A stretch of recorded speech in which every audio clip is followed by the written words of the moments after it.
First time ಹೋದೆ, ಒಬ್ಬ customers ನಂಗೆ ಕಾರಲ್ಲಿ ಪಿಕ್ ಮಾಡ್ಕೊಂಡು ಅವ್ನ ರೂಮ್ ಕರ್ಕೊಂಡೋದ, ಒಂದು ಅಪಾರ್ಟ್ಮೆಂಟ್ ಕರ್ಕೊಂಡೋದ. ಅವಾಗ ಕೇಳ್ದೆ ನನ್ನನ್ನ, ಹಿಂಗ್ ಮಾಡು ಹಂಗ್ ಮಾಡಿ. ನನ್ಗೆ ಅದ್ರ ಗೊತ್ತಿದ್ರೆ ತಾನೇನ್ ಮಾಡೋದಕ್ಕೆ. ಅಯ್ಯೋ ನನ್ಗೆ ಅದೆಲ್ಲ ನನಗೆ ಗೊತ್ತಿಲ್ಲ ಅಂತ ಎತ್ತಿ ಕಪಾಳ ಕೊಡ್ಬಿಟ್ಟ ನನಗೆ. ಆಮೇಲೆ ಕಬ್ಬನ್ ಪಾರ್ಕ್ ಬಂದ್ವಿ ನಾವು. ಕಬ್ಬನ್ ಪಾರ್ಕ್ ಸೆಕ್ಸ್ ಪಾರ್ಕ್ ನಡೀತಾ ಇತ್ತು, ಅಲ್ಲಿಗೆ ಬಂದ್ವಿ. ಅಲ್ಲಿ ಎಷ್ಟು ಗೊತ್ತಾ, 20 ರೂಪಾಯಿ 30 ರೂಪಾಯಿ ಆ ಥರ ಸೆಕ್ಸ್ ಮಾಡಿದ್ರು. ಅವಾಗ ಒಳಗಡೆ ಕರ್ಕೊಂಡು ಹೋಗ್ಬಿಡೋರು. ಅವ್ರು ಏನಾದ್ರು ಜಾಸ್ತಿ ದುಡ್ಡು ಕೇಳಿದ್ರೆ ಚಾಕುನಲ್ಲಿ ಕುಯ್ದು ಬಿಡೋರು. ಈ ರೌಡಿಗಳು ಕರ್ಕೊಂಡೋಗಿ ಇಂಥ ಸ್ಮಶಾನ ಹತ್ರ ಎಲ್ಲೋ ಒಂದ್ ಕಡೆ ಕ್ರೂಸಿಂಗ್ ಪಾಯಿಂಟು ನೈಟ್ ಎಲ್ಲ ಇಟ್ಕೊಂಡು ಮೋರಿ ಅಂತಿರ್ಲಿಲ್ಲ, ಇದೆ ಸೊಳ್ಳೆ ಅಂತಿರ್ಲಿಲ್ಲ, ಅದ್ರಲ್ಲೆಲ್ಲ ಹೊಡೆದಿ ಮಾಡಿ ಅವ್ರಿಗೆ ಏನೇನು ಇಷ್ಟ ಬರುತ್ತೆ ಅದೆಲ್ಲ ಮಾಡಿ ಬಟ್ಟೆ ಬಿಚ್ಚಿ ಅಲ್ಲಿ ನಿಲ್ಲಿಸ್ಬಿಟ್ಟು ಬಿಟ್ಬಿಟ್ಟು ಹೋಗ್ಬಿಡೋರು ನಮ್ಮನ್ನು. ನಾವು ಒಂದು ದಿನ ನಿಂತ್ಕೊಂಡಿದ್ದೆ ಒಬ್ಳೇನೇನೆ, MG ರೋಡಿಂದ ಈ ಕಡೆನೇನೆ. ಆವಾಗ ಯಾರೋ ಒಬ್ಬ ಈ ಥರ ಬಂದಾಗ ಟಾಟಾ ಸುಮ ತೊಗೊಂಡು ಬಂದ.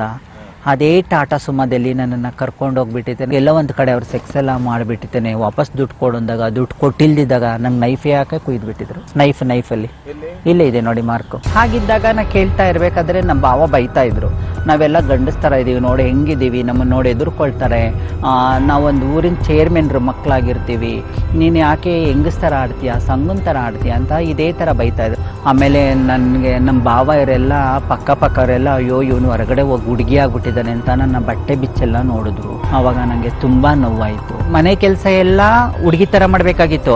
ಅವರ ಜೊತೆಲಿ ಏನಾದರೂ ಶೂಟಿಂಗ್ ಹೋಗಬೇಕು ಅಂದರೆ ಅವ್ರು ಹೇಳ್ತಾ ಇದ್ರು, ನೀನು ಯಾರ ಥರ ಮಾತಾಡಬೇಡ, ನೀನು ಗಟ್ಟಿಯಾಗಿ ಮಾತಾಡು. ನಾನು ಅವನ ಜೊತೆ ಹೋದಾಗ ಒಂದ್ಸರಿ ಹೃದಯ ಗೀತೆ ಫಿಲಿಮ್ ಕರ್ಕೊಂಡೋದಾಗ ಇಂಟ್ರಲ್ಗೂ ಜಾಸ್ತಿ ಸೌಂಡ್ ಕೊಟ್ರಿ ಕಟ್ ಮಾಡ್ತಾರೆ. ಇಂಟರ್ವ್ಯೂಲ್ಗೆ ಭಯ ಆಗ್ಬಿಟ್ಟು ಹಿಂಗೆ ತಗೊಟ್ಟೆ. ಆವಾಗ ನನ್ನ ಹೇಳ್ಕೊಂಡು ಕತ್ಲೆ ಆವಾಗ ನನ್ನ ಕಿಸ್ ಕೊಟ್ಟ ಅವನು ನನಗೆ. ಆವಾಗ ಅವನಿಗೂ ನನಗೆ ಅವನ ಬಗ್ಗೆ ತುಂಬ ಅಫೆಕ್ಷನ್ ಸ್ಟಾರ್ಟ್ ಆಯಿತು. ಅಫೆಕ್ಷನ್ ಆದಮೇಲೆ ಆವಾಗ ಅವನು ನನ್ನನ್ನು ಸಪ್ರೇಟ್ ಕರಿತಾ ಇದ್ದ. ಅವ್ರು ಹೆಣ್ಣಾಗಿ ಹುಟ್ಟಿರ್ತಾರೆ, ಗಂಡಿನ ಭಾವನೆಯೊಂದಿಗೆ ಜೀವನಿಸ್ತಾ ಇರ್ತಾರೆ. ಅವ್ರನ್ನ FTM ಅಂತಾರೆ, ಫಿಮೇಲ್ ಟು ಮೇಲ್ ಅಂತಾರೆ. ಯಾಕೆ ನೀವು ಪರಿವರ್ತನೆ ಆದರೆ ಎಲ್ಲಿ ಕಲ್ತಿದ್ದು, ಹುಟ್ಟಿದ್ದೆಲ್ಲಿ? ನಮಸ್ಕಾರ, ನನ್ನ ಹೆಸರು ಪ್ರಿಯಾ. ರವಿ ಪ್ರಿಯ ಯಾಕಾದ್ರು ಅಂತ ನಿಮ್ಮ ಹತ್ರ ಒಂದು 2 ನಿಮಿಷಗಳ ಕಾಲ ನಾನು ಮಾತಾಡಲಿಕ್ಕೆ ಇಷ್ಟಪಡ್ತೇನೆ. ಆದರೆ ನಾನು ಹುಟ್ಟಿದ್ದು ಗಂಡಾಗಿ ಹುಟ್ಟಿದೆ. ನಾನು ಗಂಡಾಗಿ ಹುಟ್ಟಿದ್ರು ಕೂಡ ಹೆಣ್ಣಿನ ಭಾವನೆಯೊಂದಿಗೆ ಜೀವನ ಮಾಡ್ತಾ ಇರುತ್ತಲೂ ಆಲ್ರೆಡಿ ನನಗೆ ಒಂದು ಪ್ರಶ್ನೆ ಆಗಿ ಕಾಡಿತ್ತು, ಯಾಕೆ ನಾನು ರವಿ ಆಗಿ ಹುಟ್ಟಿ ಪ್ರಿಯ ಆಗಿ ಯಾಕೆ ಆಗಬಾರ್ದು ಅಂತ ಅಂದ್ಬಿಟ್ಟು ನನ್ನ ಭಾವನೆನ ನನ್ನೇ ಮುಚ್ಚಿಟ್ಕೊಂಡಿದ್ದೆ. ನಾನು ಮುಚ್ಚಿಟ್ಕೊಂಡಿರುತ್ತಲೂ ಆವಾಗ ನಾನು ಹೇಳ್ತಾ ಇದ್ದೆ, ನಮ್ಮ ಮನೆಯವ್ರ ಹತ್ರ ನಾನು ಶೇರ್ ಮಾಡ್ತಾ ಇದ್ದೆ. ನನ್ನ ಹವ್ಯಾಸಗಳೇನು ಅಂತಂದ್ರೆ, ನಾನು ಅಜ್ಜಿ ಮನೇಲಿ ಬೆಳೆದಿದ್ದು, ನನ್ನ ಪಾತ್ರೆ ತೊಳೆಯೋದು, ರಂಗೋಲಿ ಬಿಡೋದು, ಆ ಅಜ್ಜಿಗೆ ಸಪೋರ್ಟ್ ಮಾಡೋದು, ಆ ಥರ ಒಂದು ಹವ್ಯಾಸಗಳನ್ನ ಇಟ್ಕೊಂಡಿದ್ದೆ ನಾನು. ಆದರೆ ಕೂಡ ನನ್ನ ಫ್ಯಾಮಿಲಿ ಕೂಡ ಆಗಿರ್ಬೋದು, ನನ್ನ ಪೇರೆಂಟ್ಸ್ ಕೂಡ ಆಗಿರ್ಬೋದು, ಅವಾಗ ನಮ್ಮ ಭಾವನೆಗೆ ಸ್ಪಂದಿಸಿರ್ಲಿಲ್ಲ. ಯಾಕೆ ಅಂತ ನನಗೂ ಪ್ರಶ್ನೆ ಇರಲಿಲ್ಲ. ಅವಾಗ ನನಗೂ ಅಷ್ಟು ಅನುಭವ ಇರಲಿಲ್ಲ. ನನ್ಗೆ ಅವಾಗ ಏನು ಅವ್ರು ಬೈತಾ ಇದ್ರು, ನಾನು ಬೈಸ್ಕೊಳ್ತಾ ಇದ್ದೆ. ಒಂದು ಮೇಜರ್ ಏಜ್ ಬಂತಲ್ಲ, ನನಗೆ ಬುದ್ಧಿ ಬಂತಲ್ಲ, ಅವಾಗ ನಾನು ಹುಡುಗ ಅಲ್ಲ, ನಾನು ಒಬ್ಳು ಹುಡುಗಿ ಅಂತ ಒಂದು ಭಾವನೆ ನಂಗೆ ಸ್ಟಾರ್ಟ್ ಆಯಿತು. ನಮ್ಮ ಮನೇಲಿ ನನ್ನ ತಾಯಿಗೆ 6 ಜನ ಮಕ್ಕಳು.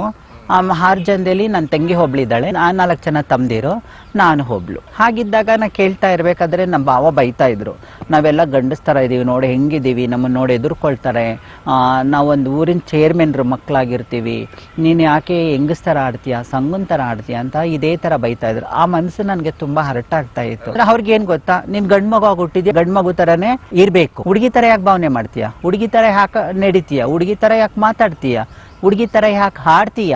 8th ಸ್ಟ್ಯಾಂಡರ್ಡ್ ನಂಗೆ ಸ್ಟಾರ್ಟ್ ಆಗಿತ್ತು. ಅಲ್ಲಿವರೆಗೂ ನಾನು ಹೆಣ್ಮಗು ತರನೇ ಇದ್ದೆ. ಆದ್ರೆ ನನಗೆ ಬುದ್ಧಿ ಬಂದಾಗ ಅವಾಗ ನಾನು ಸ್ಕೂಲ್ಗೆ 7ನೇ ಕ್ಲಾಸು ಪಾಸ್ ಆಗಿ 8ನೇ ಕ್ಲಾಸ್ಗೆ ನಾನು ಹೋದಾಗ ಅವಾಗ ಕೋ ಎಜುಕೇಶನ್ ಇತ್ತು. ಬಾಯ್ಸ್ ಅಂಡ್ ಗರ್ಲ್ಸ್ ಇಬ್ರು ಕೂಡ ನನ್ನ ಸ್ಕೂಲ್ಸ್ ಅಲ್ಲಿ ಇದ್ರು. ನಾನು ಹುಡುಗಿ ಪಕ್ಕ ಹೋಗಿ ಕೂತ್ಕೊಳ್ತಾ ಇದ್ದೆ. ಟೀಚರ್ಸ್ ಸ್ಕೂಲ್ ಕೇಳ್ತಾ ಇದ್ರು, ನೀನ್ ಯಾಕೆ ಹುಡುಗಿ ಪಕ್ಕ ಕೂತ್ಕೊಳ್ತಿದ್ರು. ನನ್ನ 4 ಜನ ಫ್ರೆಂಡ್ಸ್ ಇದ್ರು, ಅವ್ರು ಕೂಡ ಸಪೋರ್ಟ್ ಮಾಡ್ತಿದ್ರು. ಅವ್ರ ಹತ್ರ ಮಾತಾಡಕ್ ಇಷ್ಟ ಇಲ್ಲ ಮೇಡಮ್, ನಮ್ಮ ಹತ್ರ ಇರ್ತಾರೆ ಬಿಡಿ ಅಂತ ಹೇಳ್ತಾ ಇದ್ರು. ಅವಾಗ ನನ್ಗೆ ಅಲ್ಲಿಂದ ಸ್ಟಾರ್ಟ್ ಆಯ್ತು ನನಗೆ. ಬಟ್ ಟೀಚರ್ಸ್ ಕೂಡ ನಮ್ಮ ಭಾವನೆಗೆ, ನಮ್ಮ ಪ್ರೀತಿಗೆ ಸ್ಪಂದಿಸ್ತಾ ಇರ್ಲಿಲ್ಲ. ಟೀಚರ್ಸ್ ಬೈತಾ ಇದ್ರು, ನನಗೆ ಅಸಭ್ಯವಾಗಿ ಮಾತಾಡ್ತಾ ಇದ್ರು, ನೀನು ಸಂಗನ್ ತರ ಹಾಡ್ತೀಯಾ, ಹಾಗೆ ಹೀಗೆ ಅಂತ ಇದ್ರು. ಇವತ್ತು ನಮ್ಗೆ ಆ ಥರ ಪದ ಬಳಕೆ ಮಾಡೋದಕ್ಕಿಂತ ಮುನ್ನ ಒಂದು ಗಂಡಾಗಿರ್ಬೋದು ಹೆಣ್ಣಾಗಿರ್ಬೋದು ಯಾವ ಫೀಲಿಂಗ್ಸ್ ಮೇಲೆ ಇದ್ದಾರೆ ಇವ್ರಿಗೆ ಒಂದು ಒತ್ತು ಕೊಟ್ಟು ಒಂದು ಎಜುಕೇಷನ್ ಬಗ್ಗೆ ಒಂದು ಸಪೋರ್ಟ್ ಕೊಡೋಣ ಅಂತ ಒಂದು ಟೀಚರ್ಸ್ ಕೂಡ ಮಾಡಿರಲಿಲ್ಲ. ಇವತ್ತು ಆ ಥರ ಒಂದು ಸಪೋರ್ಟ್ ಇದ್ದರೆ ನಾನು ಇವತ್ತು ಎಲ್ಲೋ ಒಂದು ಕಡೆ ನಾನು ಎಜುಕೇಶನ್ ಮಾಡಿ ಎಲ್ಲೋ ಒಂದು ಉನ್ನತ ಸ್ಥಾನದಲ್ಲಿ ಇರ್ತಾ ಇದೆ. ನನಗೆ ಏನ್ ಅನಿಸ್ತಾ ಇದೆ, ಇವಾಗ ಹುಟ್ಟದಾಗ ಹುಡುಗ, ನಾನು ಒಬ್ಳು ನನ್ನ ಪಕ್ಕ ಬಂದು ಹುಡುಗಿ ಕುತ್ಕೊಂಡಾಗ ಅವಳು ನಂತರನೇ ಅಂತ ನನಗೆ ಭಾವನೆ ಅನಿಸ್ತಾ ಇತ್ತು. ನನಗೆ ಆ ತರ ನನ್ನ ಶಿಸ್ನ ಇರ್ಬೋದು, ನಾನು ಹುಟ್ಟಿದ ಹುಡುಗ ಆಗಿರ್ಬೋದು, ನನ್ನ ಭಾವನೆ ಆ ತರ ಇರ್ಲಿಲ್ಲ. ಆದ್ರೆ ನನ್ನ ಭಾವನೆ ಏನಿರ್ತಿತ್ತು ಗೊತ್ತಾ, ಹುಡುಗನ ನೋಡಿದಾಗ ಒಂಥರ ಅಟ್ರಾಕ್ಷನ್ ಆಗ್ತಾ ಇತ್ತು. ಅವನ ಹತ್ರ ಮಾತಾಡ್ಬೇಕು, ಅವನ ಹತ್ರ ಚೆನ್ನಾಗಿರ್ಬೇಕು, ಅವನ ಹತ್ರ ಫ್ರೆಂಡ್ಲಿ ಆಗಿರ್ಬೇಕು, ಆ ತರ ಒಂದು ಫೀಲಿಂಗ್ಸ್ ನನ್ ಬರ್ತಾ ಇತ್ತು. ಸೊ ನನ್ನ ಅವಾಗಿಂದಲೂ ಫಸ್ಟ್ ಇಂದಲೂ ನಾನು ಸಾಫ್ಟ್ ಆಗಿ ಮಾತಾಡ್ತಾ ಇದ್ದೆ, ಹುಡುಗಿ ತರಾನೇ ಮಾತಾಡ್ತಾ ಇದ್ದೆ. ನನ್ಗೆ ಆ ಫೀಲಿಂಗ್ಸ್ ಎಲ್ಲ ಫಿಮಿನೈನ್ ಕ್ಯಾರೆಕ್ಟರ್ ತರಾನೇ ಇತ್ತು. ಅವಾಗ ಕೊಳ ಎಲ್ಲ ಹಳ್ಳಿ ಕಡೆ ಒಂದು ಏರಿಯಾಕ್ ಒಂದೇ ಕೊಳ ಇರುತ್ತೆ, ಅಲ್ಲೆಲ್ಲ ನೀರಿಗೆ ಬರ್ತಾರೆ. ಆ ನೀರ್ ತಗೊಂಡೋಗೋ ಅಂದ್ರೆ ನಾನು ಸೊಂಟದ ಮೇಲೆ ತಗೊಂಡೋಗ್ತಾ ಇದೆ. ಆಮೇಲೆ ನನ್ನ ಫೀಲಿಂಗ್ಸು, ಅಮ್ಮ ಏನಾದ್ರು ಹೊರಗಡೆ ಹೋದಾಗ ನನ್ನ ಟವಲ್ಸ್ ನ ಕಟ್ಕೊಂಡು ಜಡೆ ಅಂತ ಈ ತರ ಮಾಡ್ಕೊಳ್ತಾ ಇದೆ. ಮನೆ ಒಳಗಡೆ ಬಾಗ್ಲ ಹಾಕೊಂಡು ಕನ್ನಡಿ ಮುಂದೆ ಸೀರೆ ಉಟ್ಕೊಂಡು ನಾನು ಹಿಂಗೆ ನೋಡ್ತಾ ಇದ್ದೆ, ಚೆನ್ನಾಗಿ ಕಾಣಿಸ್ತೀನ ಅಂತ ಹೇಳ್ತಾ ಇದ್ದೆ ನನ್ಗೆ. ಅವಾಗ ನನ್ಗೆ ಈ ತರ ಎಲ್ಲ ಮನಸ್ಸಿನಲ್ಲಿ ಇಟ್ಕೊಂಡಾಗ ನಾನು ಯಾಕೆ ಪೂರ್ತಿ ಹುಡುಗಿ ಆಗ್ಬಾರ್ದು ಅಂತ ನನ್ನ ತೀರ್ಮಾನಕ್ಕೆ ನಾನು ಬಂದೆ. ಐಬ್ರೋ ಮಾಡಿಸ್ಕೊಳ್ತಾ ಇದೆ, ಮೇಕಪ್ ಮಾಡ್ಕೊಳ್ತಾ ಇದೆ, ಕಸ ಗುಡಿಸ್ತಾ ಇದೆ, ರಂಗೋಲಿ ಹಾಕ್ತಾ ಇದೆ, ಹೂವ ಕಟ್ತಾ ಇದೆ, ಪೂಜೆ ಮಾಡ್ತಾ ಇದೆ, ಮನೆಯಲ್ಲಿ ಅಡಿಗೆ ಮಾಡೋದೆಲ್ಲ ತರಕಾರಿ ಹೆಚ್ಚುತ್ತಾ ಇದೆ, ಖಾರ ರೂಪಿಸ್ಕೊಡ್ತಾ ಇದೆ ಅಜ್ಜಿಗೆ, ಆಮೇಲೆ ಅಕ್ಕಿ ತೊಳ್ಕೊಡ್ತಾ ಇದೆ, ತರಕಾರಿ ಎಲ್ಲ ಹೆಚ್ಚುತ್ತಾ ಇದೆ. ಅಮ್ಮ ಏನಾದ್ರೂ ಕೆಲ್ಸಕ್ಕೆ ಹೋಗ್ಬೇಕು ಅಂತಂದ್ರೆ ಬಟ್ಟೆಗಳೆಲ್ಲ ಇಕ್ಕಿದ್ರೆ ಬಟ್ಟೆ ಎಲ್ಲ ಒಗಿತಾ ಇದೆ. ಹುಡುಗಿರು ಏನ್ ಕೆಲಸ ಮಾಡ್ತಾರೆ ಅದನ್ನ ನಾನು ಮಾಡ್ತಾ ಇದ್ದೆ. ಗಂಡ್ಮಕ್ಳು ಮಾಡ್ತಾ ಇರ್ಲಿಲ್ಲ ನಾನು. ನನ್ಗೆ ಆ ತರ ಇಷ್ಟನೂ ಇರ್ಲಿಲ್ಲ, ನನ್ಗೇನು ಇರ್ಲಿಲ್ಲ. ಹೊಡೆದ್ರು, ನನಗೆ ಕೂದಲು ಬಿಡಬೇಡ ಅಂತ ಅಂದ್ಬಿಟ್ಟಿದ್ದೇನೆ, ಕೂದಲೆಲ್ಲ ಕಟ್ ಮಾಡಿಬಿಟ್ರು. ಆವಾಗ ನನಗೆ ತುಂಬ ಬೇಜಾರಾಯಿತು. ಆಮೇಲೆ ನನಗೆ ನಮ್ಮ ಭಾವ ಇವರೆಲ್ಲ ಪಕ್ಕವರೆಲ್ಲ ಅಯ್ಯೋ ಇವನು ಹೊರಗಡೆ ಹೋಗಿ ಹುಡುಗಿ ಆಗ್ಬಿಟ್ಟಿದ್ದಾನೆ ಅಂತ ನನ್ನ ಬಟ್ಟೆ ಬಿಚ್ಚೆಲ್ಲ ನೋಡಿದ್ರು. ಆವಾಗ ನನಗೆ ತುಂಬ ನೋವಾಯಿತು. ಆಮೇಲೆ ನೀನು ಅಲ್ಲೋಗ್ಬೇಡ, ಇಲ್ಲಿಂಗ್ ಬೇಡವಾ, ಹಿಂಗೆ ಮಾಡಬೇಡ, ಹಂಗೆ ಮಾಡಬೇಡ ಅಂತ ಹೊಡೆದ್ರು. ನಮ್ಮ ತಾತರದೊಂದು ರಾಗಿ ಮಿಲ್ಲಿತ್ತು. ಆ ರಾಗಿ ಮಿಲ್ಲಲ್ಲಿ ನನ್ನನ್ನು ನೈಟು ಕೂಡಾಕ್ಬಿಟ್ಟು ಹೊಡೆದ್ರು. ನನಗೆ ಆ ಥರ ಎಲ್ಲ ತುಂಬ ಹಿಂಸೆಗಳೆಲ್ಲ ಪಟ್ಟಿದ್ದೀನಿ ನಾನು. ಮುಂದೆ ಅಲ್ಲಿಂದ ಯಾಕೆ ಬಂದ್ರ ನಿಮ್ಮೂರು ಬಿಟ್ಟು? ನನಗೆ ಅವಕಾಶ ಇರಲಿಲ್ಲ ರೀ, ನನಗೆ ಸಮಾಧಾನ ಇರಲಿಲ್ಲ, ನನಗೆ ನನ್ನ ಒಂದು ಭಾವನೆಗೆ ಸ್ಪಂದಿಸ್ತಾ ಇರ್ಲಿಲ್ಲ. ಇದೇ ತರ ನಾನು ಬಿಡೋದಕ್ಕೆ ಕಾರಣ ಆ ಚೌಕಟ್ಟಿನಲ್ಲಿ ನನ್ಗೆಲ್ಲೋ ಒಂದು ಪ್ರೀತಿ ಕೊರತೆ ಇದ್ದಿದ್ದಕ್ಕೆ ನಾನು ಹೊರಗಡೆ ಬಂದೆ. ನನ್ ಕೊರತೆ ಇಲ್ಲ ಅಂದಿದ್ರೆ ನಿಜವಾಗ್ಲೂ ನಾನು ಅಲ್ಲೇ ಇರ್ತಾ ಇದ್ದೆ, ನನ್ನ ಫ್ಯಾಮಿಲಿ ಜೊತೆ ಇರ್ತಿದ್ದೆ, ಓದ್ತಿದ್ದೆ, ಏನೋ ಒಂದು ಕೆಲಸ, ಒಂದು ಬೇಸಿನಲ್ಲಿ ಕೆಲಸ ಮಾಡ್ಕೊಂಡು ನನ್ನ ಫ್ಯಾಮಿಲಿ ಜೊತೆನೆ ಜೀವನ ಮಾಡ್ತಾ ಇದ್ದೆ. ಹಾಗಿಂದ ಬಂದೆ.